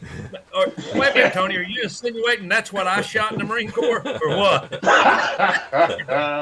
Well, what is in development, man? I'm just, I'm taking pot shots. Do you got what? Can you tell us what's in development? What can you tell us about? Or are you guys just right now trying to get guns out the door? Or guns, manufactured? Getting guns out the door is one thing, and trying to grow our LE market is another thing that we're trying to do right now. And working on the 2011 that's coming, and we want to work on a bolt gun this summer. So, we got sales have been slow. Everybody know we went crazy last April. We couldn't sell selling 700 guns a week, and now we're down a little bit. So we got to have income come in to be able to spend that extra money to develop new things. Does that make sense? Yes, absolutely. I agree with that. If you want to be logical, sure. Let's go with that. We don't break away from our bread and butter. Right now, the Grunt series is our bread and butter. That's our gun that sells. Okay. The rest of this stuff, it picks up in competition season because everybody buys it for competition, but the one that sells year-round is the Grunt. And so, Hank, as you know, once you put one in your hand, you can't just set it down. Right. Yes, absolutely. What's the formula that you guys are using for that? Like, how are you setting yourself apart from the other companies that are out there, like, the competition in this particular space, in the AR space? Well, I mean, I think we set ourselves around. We have quality products in there. We can tell you what our guns are built with. I can tell you it's built with a hyperfire trigger. I can tell you it's built with a 158 bolt. I can tell you everything's nitrated for cleaning. And plus, we have a basic entry AR that has a floating handguard, muzzle brake, extended charging handle, right, that you get with no extra charge. I mean, that's I'm not going to compare it to somebody else because there's a lot of good ARs out there. I can tell you, if you'll look on the website, if you'll look down at contact for customer service, that's my cell phone number. Okay. That's how confident I am that I don't get enough calls that we have problems out there with what we put out the door. I put my number on there. When they've got a problem with that gun, they call me, I'll take care of it. I have a no BS warranty on the gun. Okay. And I got a customer service because we're all shooters, all of us on here. And when you got a problem with something and you call somebody, you want to talk to somebody. You don't want to have them call you back, right? Yeah. That's the reason I answer the phone when somebody calls me. And Mike verifies. No one wants to have to raise hell, like, just to get customer service people to pay attention to you. Like we actually Babyface that was on yesterday. One of his friends was doing something with an AK, not from you guys, and that thing came so messed up. And basically, they had to raise hell on social media in order for the company to even pay attention to it. And I was like, this is crazy. You know? So you shouldn't have to do that. I had a customer call me today when I was on my way from Georgia. He bought one of our guns 5 years ago, and it was a PCC, and his buddy, he let his buddy borrow it this weekend. His buddy squibbed it and blew up the barrel, and he couldn't get the nut off of it. I told him, send me a picture of the nut so I know I can get him the right nut, right handguard, and I'm going to send him one. That gun's 5 years old. You know? I mean, hey, even if he squibbed the gun, I'll take care of it, you know? Okay. And I think that's what sets us apart is that we're customer oriented. We're shooters ourselves. Mike is a shooter. I'm a shooter. You're talking to shooters. You're talking to guys that's got experience behind those platforms, and we'll take care of it. Yeah, absolutely. Okay, cool. I'm going to take some of the pressure off of these guys here. See, I was going intense right there on him, Tony. That's me going intense. Yeah, I saw that. Yeah, I was impressed. Now the mics are going to have dreams about bullpups, and in the future a bullpup comes out, it's going to be like Cruiseman says here, and I want it called the Hank. Boom. There you go. There you go. Oh. Yeah, it's going to come out. I've planted the seed. This is like Inception. Did you see Inception? That's right. I'm going to go ahead and text Chad now and tell him to start it on the book. I don't watch movies. I don't support those guys. Okay. Nice. All right. Respect on that. Respect on with that. the Jedi mind trick. Right. Exactly. Yeah. They're gonna think it's their idea to do a bullpup. You know. These are the bullpups you want. Yes. Absolutely. PCC and 45 gap. Yeah. So I'm going to the toy store tomorrow. And I'm going to see Lord. if I can find me a toy bullpup so I can give it to him this weekend. Yeah, man, listen, it would be so nice to get like a nice 6'5" Creedmoor bullpup. You know what I'm saying?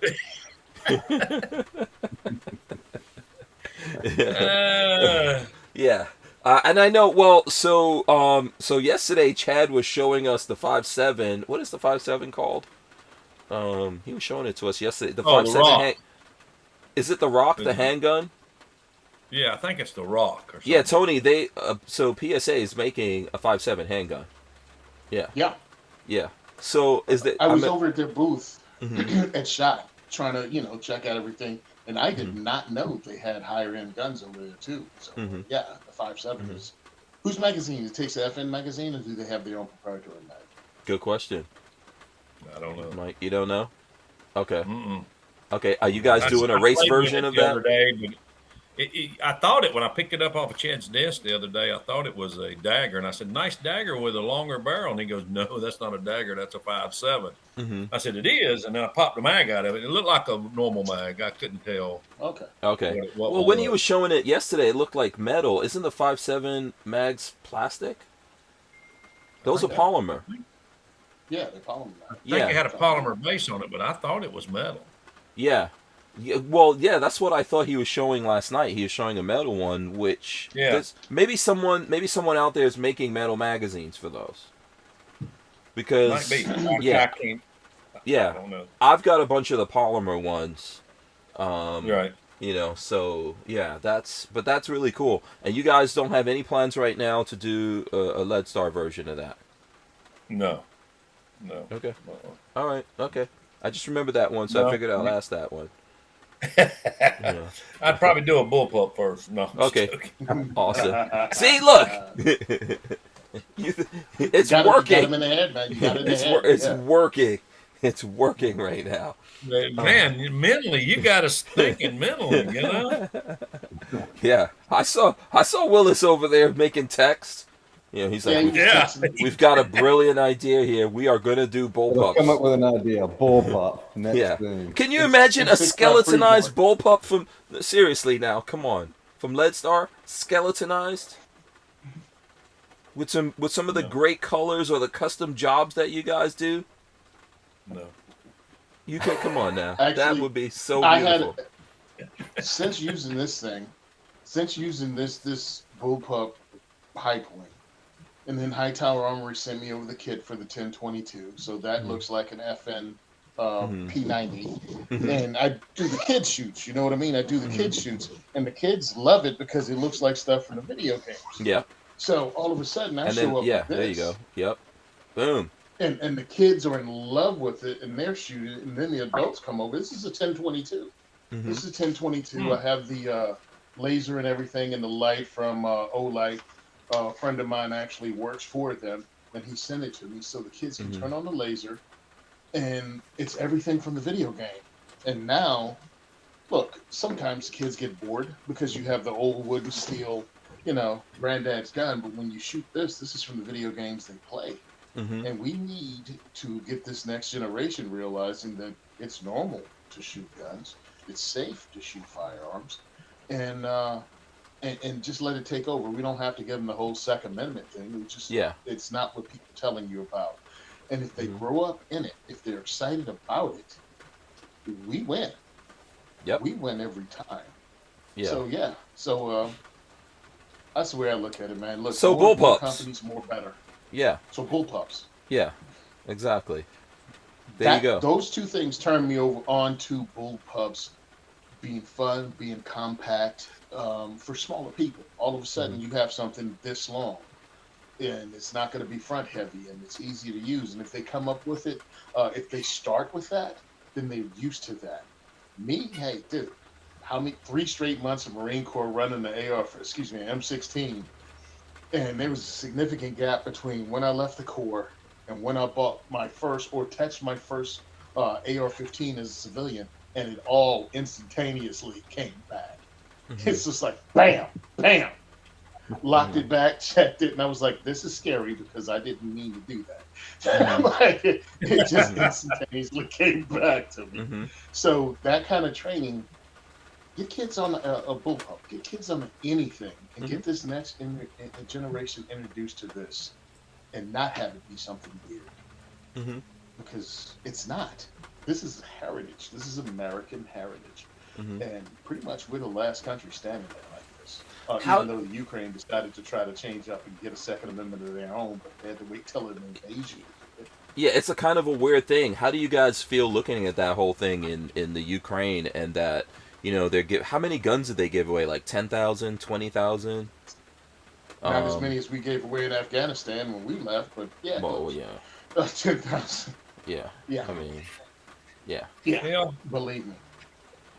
The Ukraine thing they gave 10,000. Interesting. Go ahead. Yeah, what were you I gonna just say the Ukraine thing is interesting. Because, I mean, you really can't say anything about it because we don't know where it's going to go. Yeah. We thought we knew where it was going to go in the beginning. People probably thought, hey, in the beginning here, Russia is just going to, roll right over these guys. But it didn't turn out that way. But it's a weird... I don't know, I have weird feelings about the whole thing. Ukraine is not like one of the greatest countries out there in the world. There's a lot of corruption and all that kind of stuff going on over there. But at the same time, Russia's not so awesome either. So, and it seems like Russia, the soldiers going in there really, I don't know if it's a deliberate plan or not, but they really didn't send in. I thought the Russian soldiers would be a lot more prepared and perform better than what we're seeing over there. Although it's a good thing for the folks in the Ukraine, right? My issue with the Ukraine. My issue with the Ukraine, to me, is you wait to give these people their rights when you're up against the wall. When you fail politically as a politician, you fail them to keep them out of a war. And now all of a sudden you want them to be a meat buffer between you and your failed policies and the Russian military. That's my issue. When they went into Crimea, you should have been handing out guns to every civilian. You should have changed the law, 4 years ago, 7 years ago? I forgot when they went in. 2014? That's when they should have been handing out every firearm to every civilian. So people actually have a tradition, a working knowledge of this. They've been running classes. They realize this is real because the country got invaded before. They invaded Georgia. Like, why did you wait until now? Again, I feel it's just failed politicians putting citizens between them and their F-up.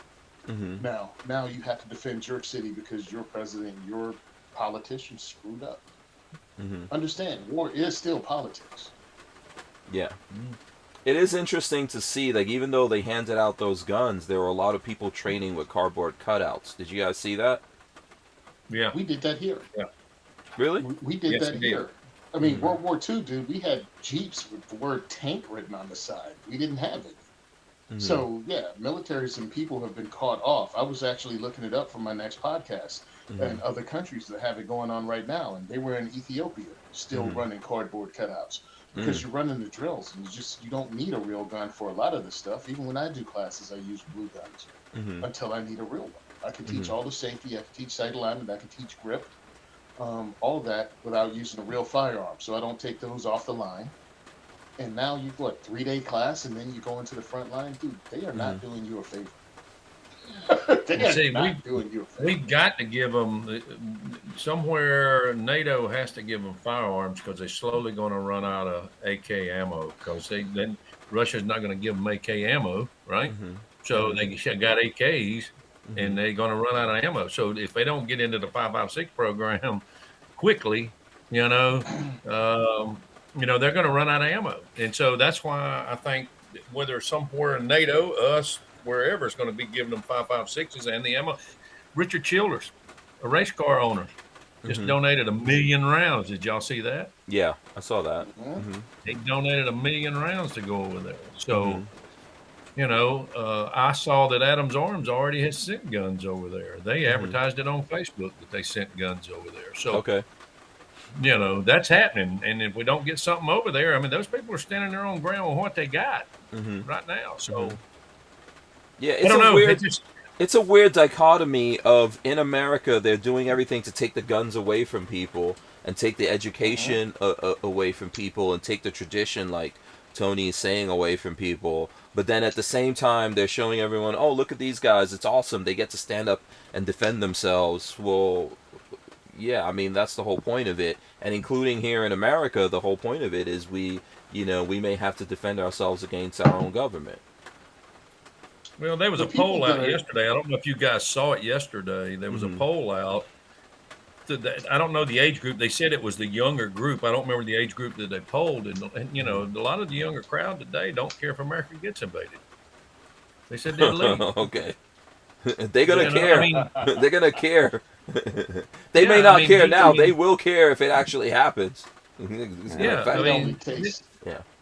Before he does that, he's going to turn the banks off. We're going to be at our own throats anyway because he's going to turn the bank. We're going to get cyber attacked. He's got China behind him. We're going to get cyber attacked, and that's where you're going to lose all your credit cards. You're going to lose all the money you got in the bank. All that stuff's going to happen first. Yeah. That's just what I think. Right. I know there's big cyber wars going on right now, whether people realize it or not. That's the big thing with Russia, and I've always thought that Russia is like number one for hacking.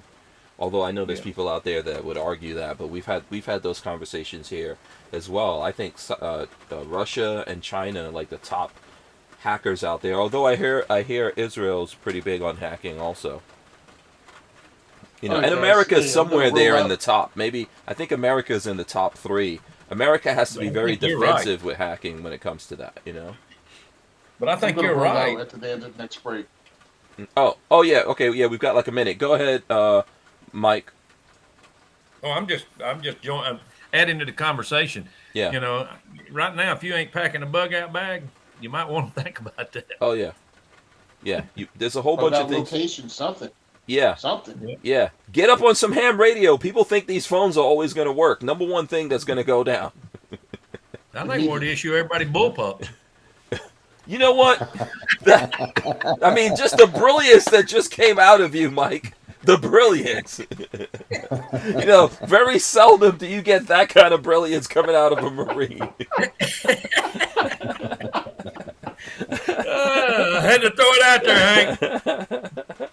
Yeah, I know, man. You're playing that mirror effect on me, I see. The Who Moved My Freedom podcast is made possible by our partners at 2A Commerce. Veteran-owned and with over 20 years' experience, 2A Commerce is the leader in custom e-commerce and web application development in the shooting sports industry. Clients include major brands such as Guard Dog Body Armor, Sylvan Arms, AccuFire Technologies, The Tactical Games, Warrior Knife Company, and yours truly, Hank Strange. Visit 2A Commerce and support this show by supporting them. Once again, visit the number 2acommerce.com.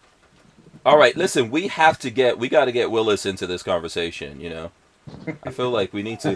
What are you doing? You're looking at, you're looking at us. What Wait a do you minute, wait a think? minute. Willis is quiet. He's the silent attacker. He will attack you quietly.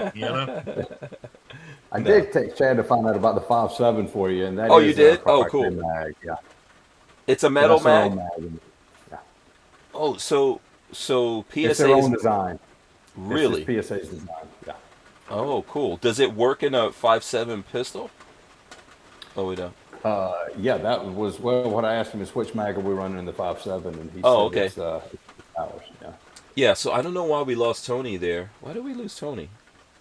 I don't know if Tony left us or he should be coming back because I don't think he said he was leaving until like 9. So, the question that I would want to know about that is, can you take the PSA 5.7 mag and put it in a 5.7? That I'll be interested in knowing. But yeah, I want to see what that magazine looks like too when I come up there. So, shout out to Boss Hog. He just came in. 42 Chilled said real life will wake them up. It's weird that people in America aren't worried about those kind of things. That stuff's happening every day. Maybe not physically. I mean, well, you know what? Honestly, we got people coming across the border anyways. But Right. We do. yeah, but I think there's cyber attacks and all that kind of stuff going on every day. I mean, there's weird stuff happening in America, man.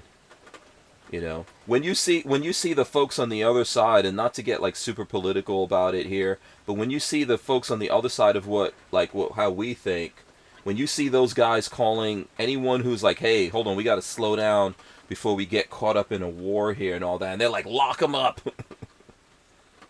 I mean, that's kind of weird, right?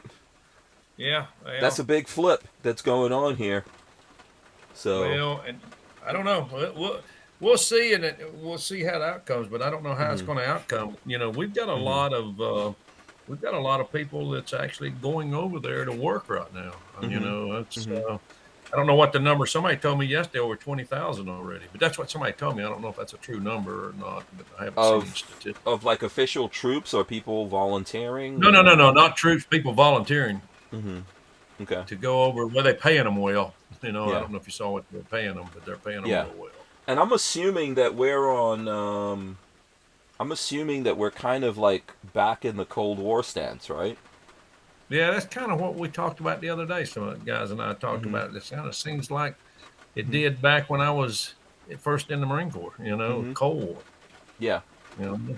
Yeah, because I've seen like certain things that haven't been activated for a while, all of a sudden get activated. Yeah. So that's interesting.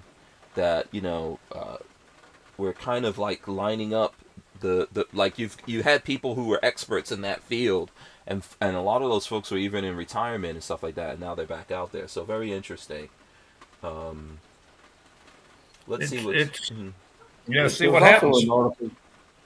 There's also something the other day. There are a lot of people just showing up over there that aren't military, aren't getting paid. I think there was someone. Oh gosh, there was a couple guys out of Canada. I don't remember who all was on it, but they had just landed at the airport and were trying to get to a front line. Yeah, I definitely heard that. I heard that there's some like Marines and stuff like that are showing up. Hey, $60,000 a month's good pay. Yeah, I mean, damn. That's what I heard. Yeah. Yeah, I've heard people have been getting some good offers. I don't know if you really want it, man. I don't think that's going to be fun times over there. No, I don't think it's going to be fun times. I think Russia's just going to beat them down slowly. Hopefully we can keep them supported, but I think they're going to beat them down slowly. They have to. They're just so much larger, but there's so much at stake over there right now. And we got a president. He even said that Russia's going to invade Russia. Putin's going to invade Russia the other night. Did you hear that? No, I didn't hear that. Oh, yeah. Putin's going to invade Russia. Man. Yeah. He don't even know who's invading who anymore. No, that's so crazy. Well, remember a little while back he said, "Oh, if they do a little incursion, it's no big deal." Yeah. Yeah, a little micro incursion. Exactly. So a little microaggression, no big deal.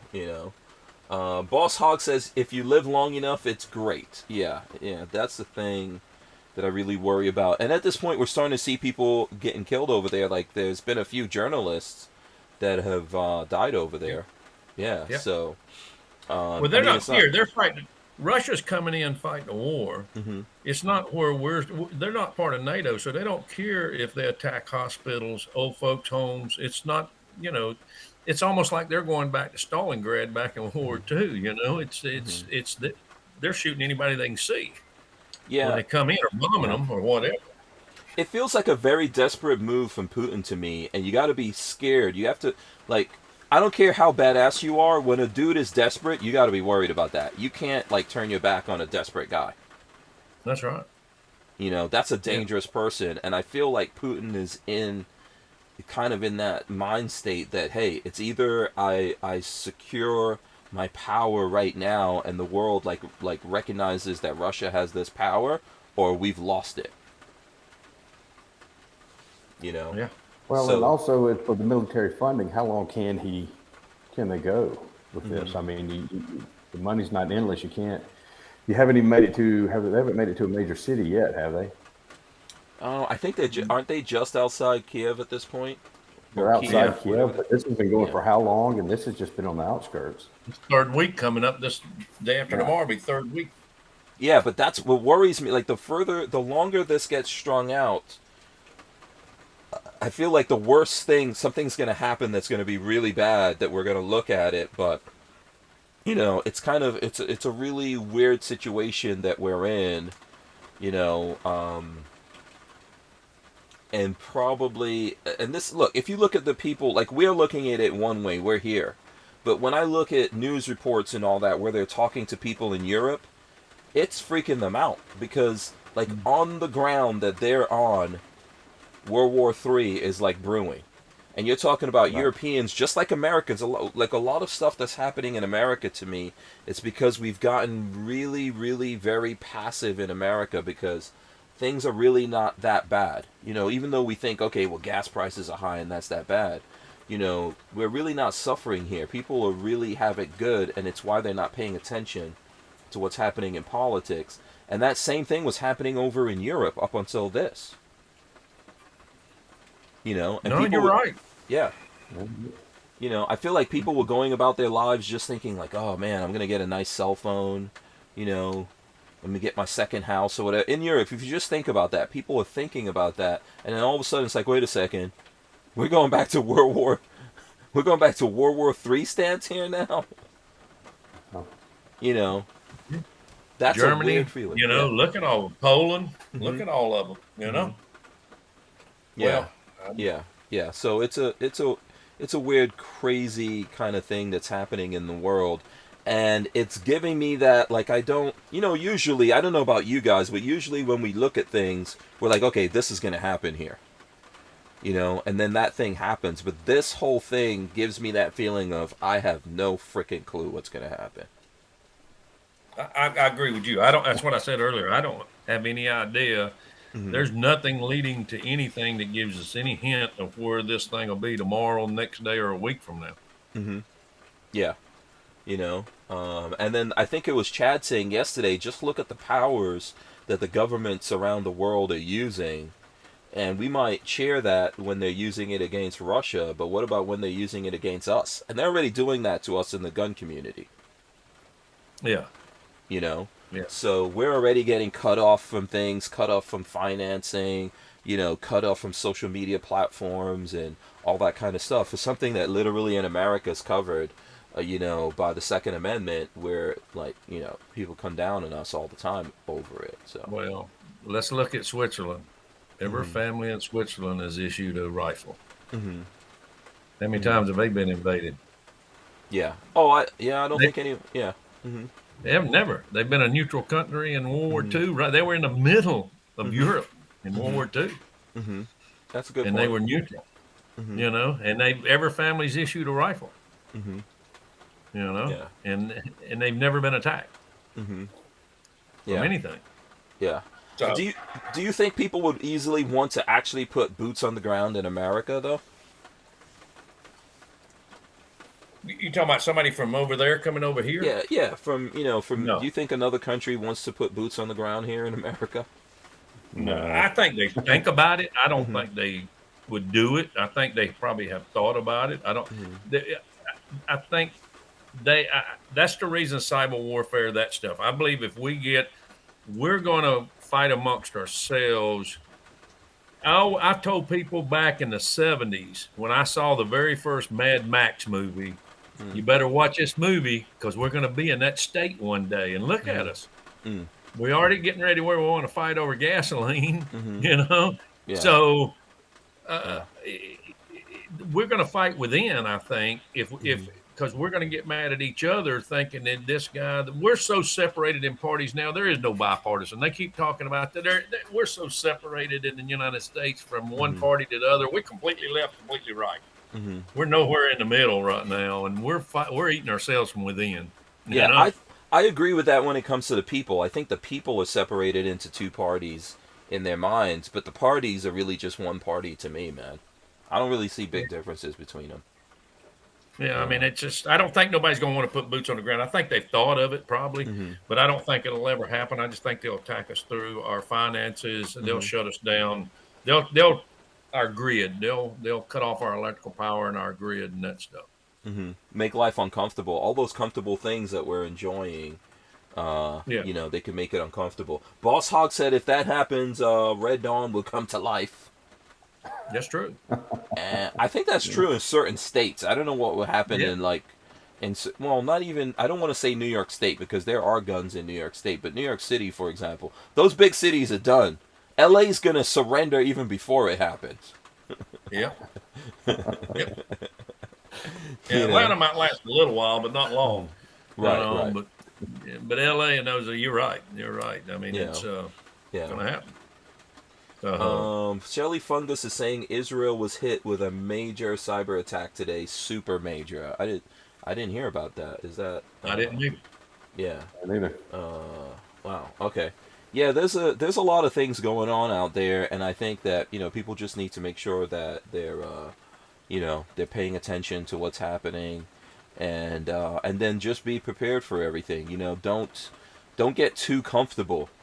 Have alternate methods for different things. Like, how are you going to move around? How are you going to communicate? How are you going to eat if all of a sudden you can't go to the supermarkets and buy stuff? Or like you're saying, all of a sudden your credit cards and stuff like that don't work that we're dependent on. I mean, we knocked those things out for Russia. I think China stepped up and put them right back on or put them on a different system. That's not necessarily going to happen here for us. Yeah, it's going to be a funny day when I'm sitting behind somebody at Starbucks and they can't buy a cup of coffee with their credit card. Mm-hmm. Okay. I laugh at what that are you doing in Starbucks? That's my no.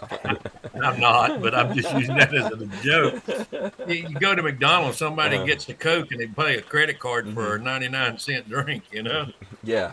Boss Hog says he does not want to go into the Thunderdome. Exactly. That's what I'm talking about. No one wants to do it. It's weird. Like, I saw on the news today that Biden made some executive orders around crypto. Did you guys see that? No, I've been hearing some stuff about crypto, but I didn't see what was being said. Yeah, I think he was telling different agencies that they need to look at crypto, and even I think they're considering making an American, government crypto. Really? And that's all interesting to me. Like, why all of a sudden would they be looking at that and where are they going with it? First of all, I don't want that. The government crypto is called the dollar. It's already getting devalued. I'm not really interested. I would not be interested in the government making a crypto. The whole nature of it should be decentralized, in my opinion. And I'm not a super expert on that, but we do have some crypto guys that come on and we talk about that stuff. Obviously, if you guys are listening to the stuff that's playing here, we're associated to TUSC, which is a firearms-friendly crypto. But I don't want those things run by the government. I don't want them in control of that. No, not at all. So, pretty big dive the other day. I mean, over the past few weeks, hadn't it? I mean, Bitcoin went down Yeah, quite a bit. it's been going down. I think it went up today from the thing from what Biden put out there. But it's weird. Like I even reached out to people and I was like, "What does this stuff from Biden mean?" And they were like, "Well, I can't really figure it out right now of where they're going with it." But it's interesting that all of a sudden Biden's thinking about crypto or directing agencies to think about crypto. But yeah, it looks like Bitcoin was up. You know, it was up 1.2%. So it's 39. One Bitcoin is worth $39,207.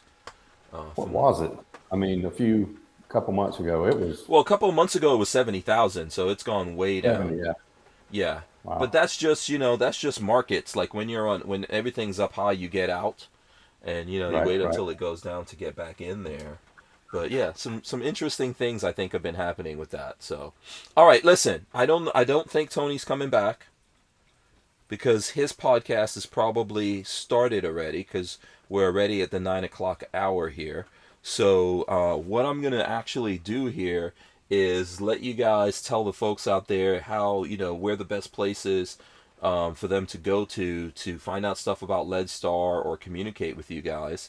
And then what I'm gonna do is run in the end, and then I'm gonna come back, and one of you is gonna leave us with words of wisdom, and I don't know who's going to be leaving us with the words of wisdom. You guys can figure that out. That's going to be Sexton.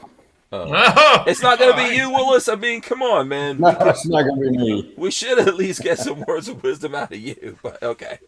No, I think Sexton's got plenty of words of wisdom for all of us.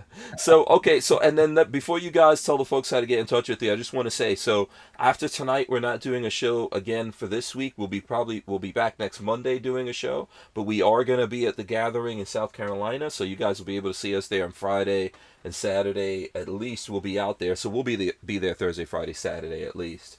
Maybe we're leaving on Sunday. Shelly Fungus says, I want a dagger and Leadstar AR. Awesome. So you guys aren't actually selling stuff at the show, are you? I'll have a dealer there that they can actually buy it there. Oh, cool. Yeah, Okay. yes, we can.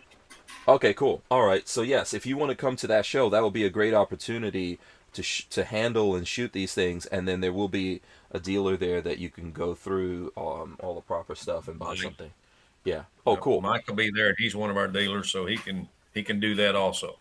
Yeah, absolutely. Yeah. So I invite anyone, if you're coming down to South Carolina, hit me up. If you see me there, please, feel totally free to talk to me and stuff like that. I always love to meet the folks out there who actually support what I'm doing here. It's always a pleasure, and actually helps recharge my batteries to know that there are actual human beings out there participating in this. So go ahead, guys. For the folks out there who want to communicate with you guys or find out more info, where do they go? Yeah, if you want to communicate with me, you can reach me at mike@leadstararms.com. My email, my phone number, you can find it on the website down at the bottom down there if you want to talk about Leadstar. I'm around shooting at all these matches, going different places. Look me up. Hit me up on Facebook, friend me. You'll find out about a lot of our shooting. If you're interested in Leadstar, look up Carolina Shooters Group. You get on Carolina Shooters Group, you can find out a lot about Leadstar and the matches that we attend, and the shooter group shooters like Mike, myself, going to those. So hit us up on Facebook, give me a call, or send me an email. And we'll talk, chat, and get you fixed up. Absolutely, Willis. Yeah, kind of like what Mike said. If you come out to any of the matches, Mike and I are competing somewhere every weekend, and we have. We always bring Leadstar rifles. That's what we're competing with. We'd love for you to shoot them, check them out, see what you think. Mm-hmm. And like I said, you can find us on Facebook or just go straight to Leadstar. But come out, do some competing, and we'll show you some rifles. All right, awesome. And there's some folks out there thanking you guys for coming in here. So I think Shelly Fungus says, thanks, Leadstar gents. I think this was a great show. We got some nice insight into what you guys do. We need to have you on again when things come out and all that. Please feel free to come on here and do stuff. I know you guys also have events out there, where people, you have, other than this event, you have other events that you guys typically do that people can come to or get a chance to see these things. So That's much appreciated. I am going. We wouldn't be able to keep the Who Moved My Freedom podcast going without the support of manufacturers like Safety Harbor Firearms. SHF is a quintessential family-owned small business, totally representative of the American dream. Safety Harbor Firearms is a Florida-based manufacturer of the compact entry stock and the SHTF 50 upper for an AR-15 lower. Also, SHF happily delivers on your Sten gun parts needs. So don't forget to check out stenparts.com and safetyharborfirearms.com. All right, so there you go. That being said, here's what I'm going to do. I'm going to run in the end. We're going to come right back here, and one of the mics is going to give us words of wisdom. Let me run it in right now. All right, guys, thanks so much for joining us. Like I said, we won't be here for the rest of the week.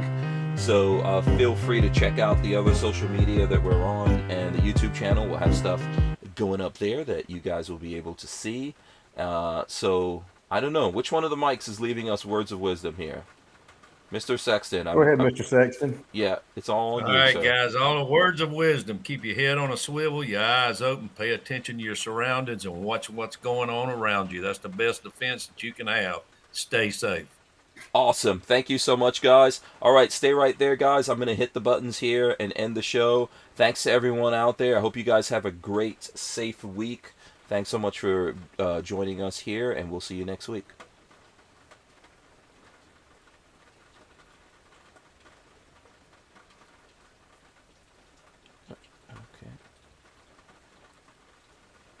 Okay. All right, and hit this button.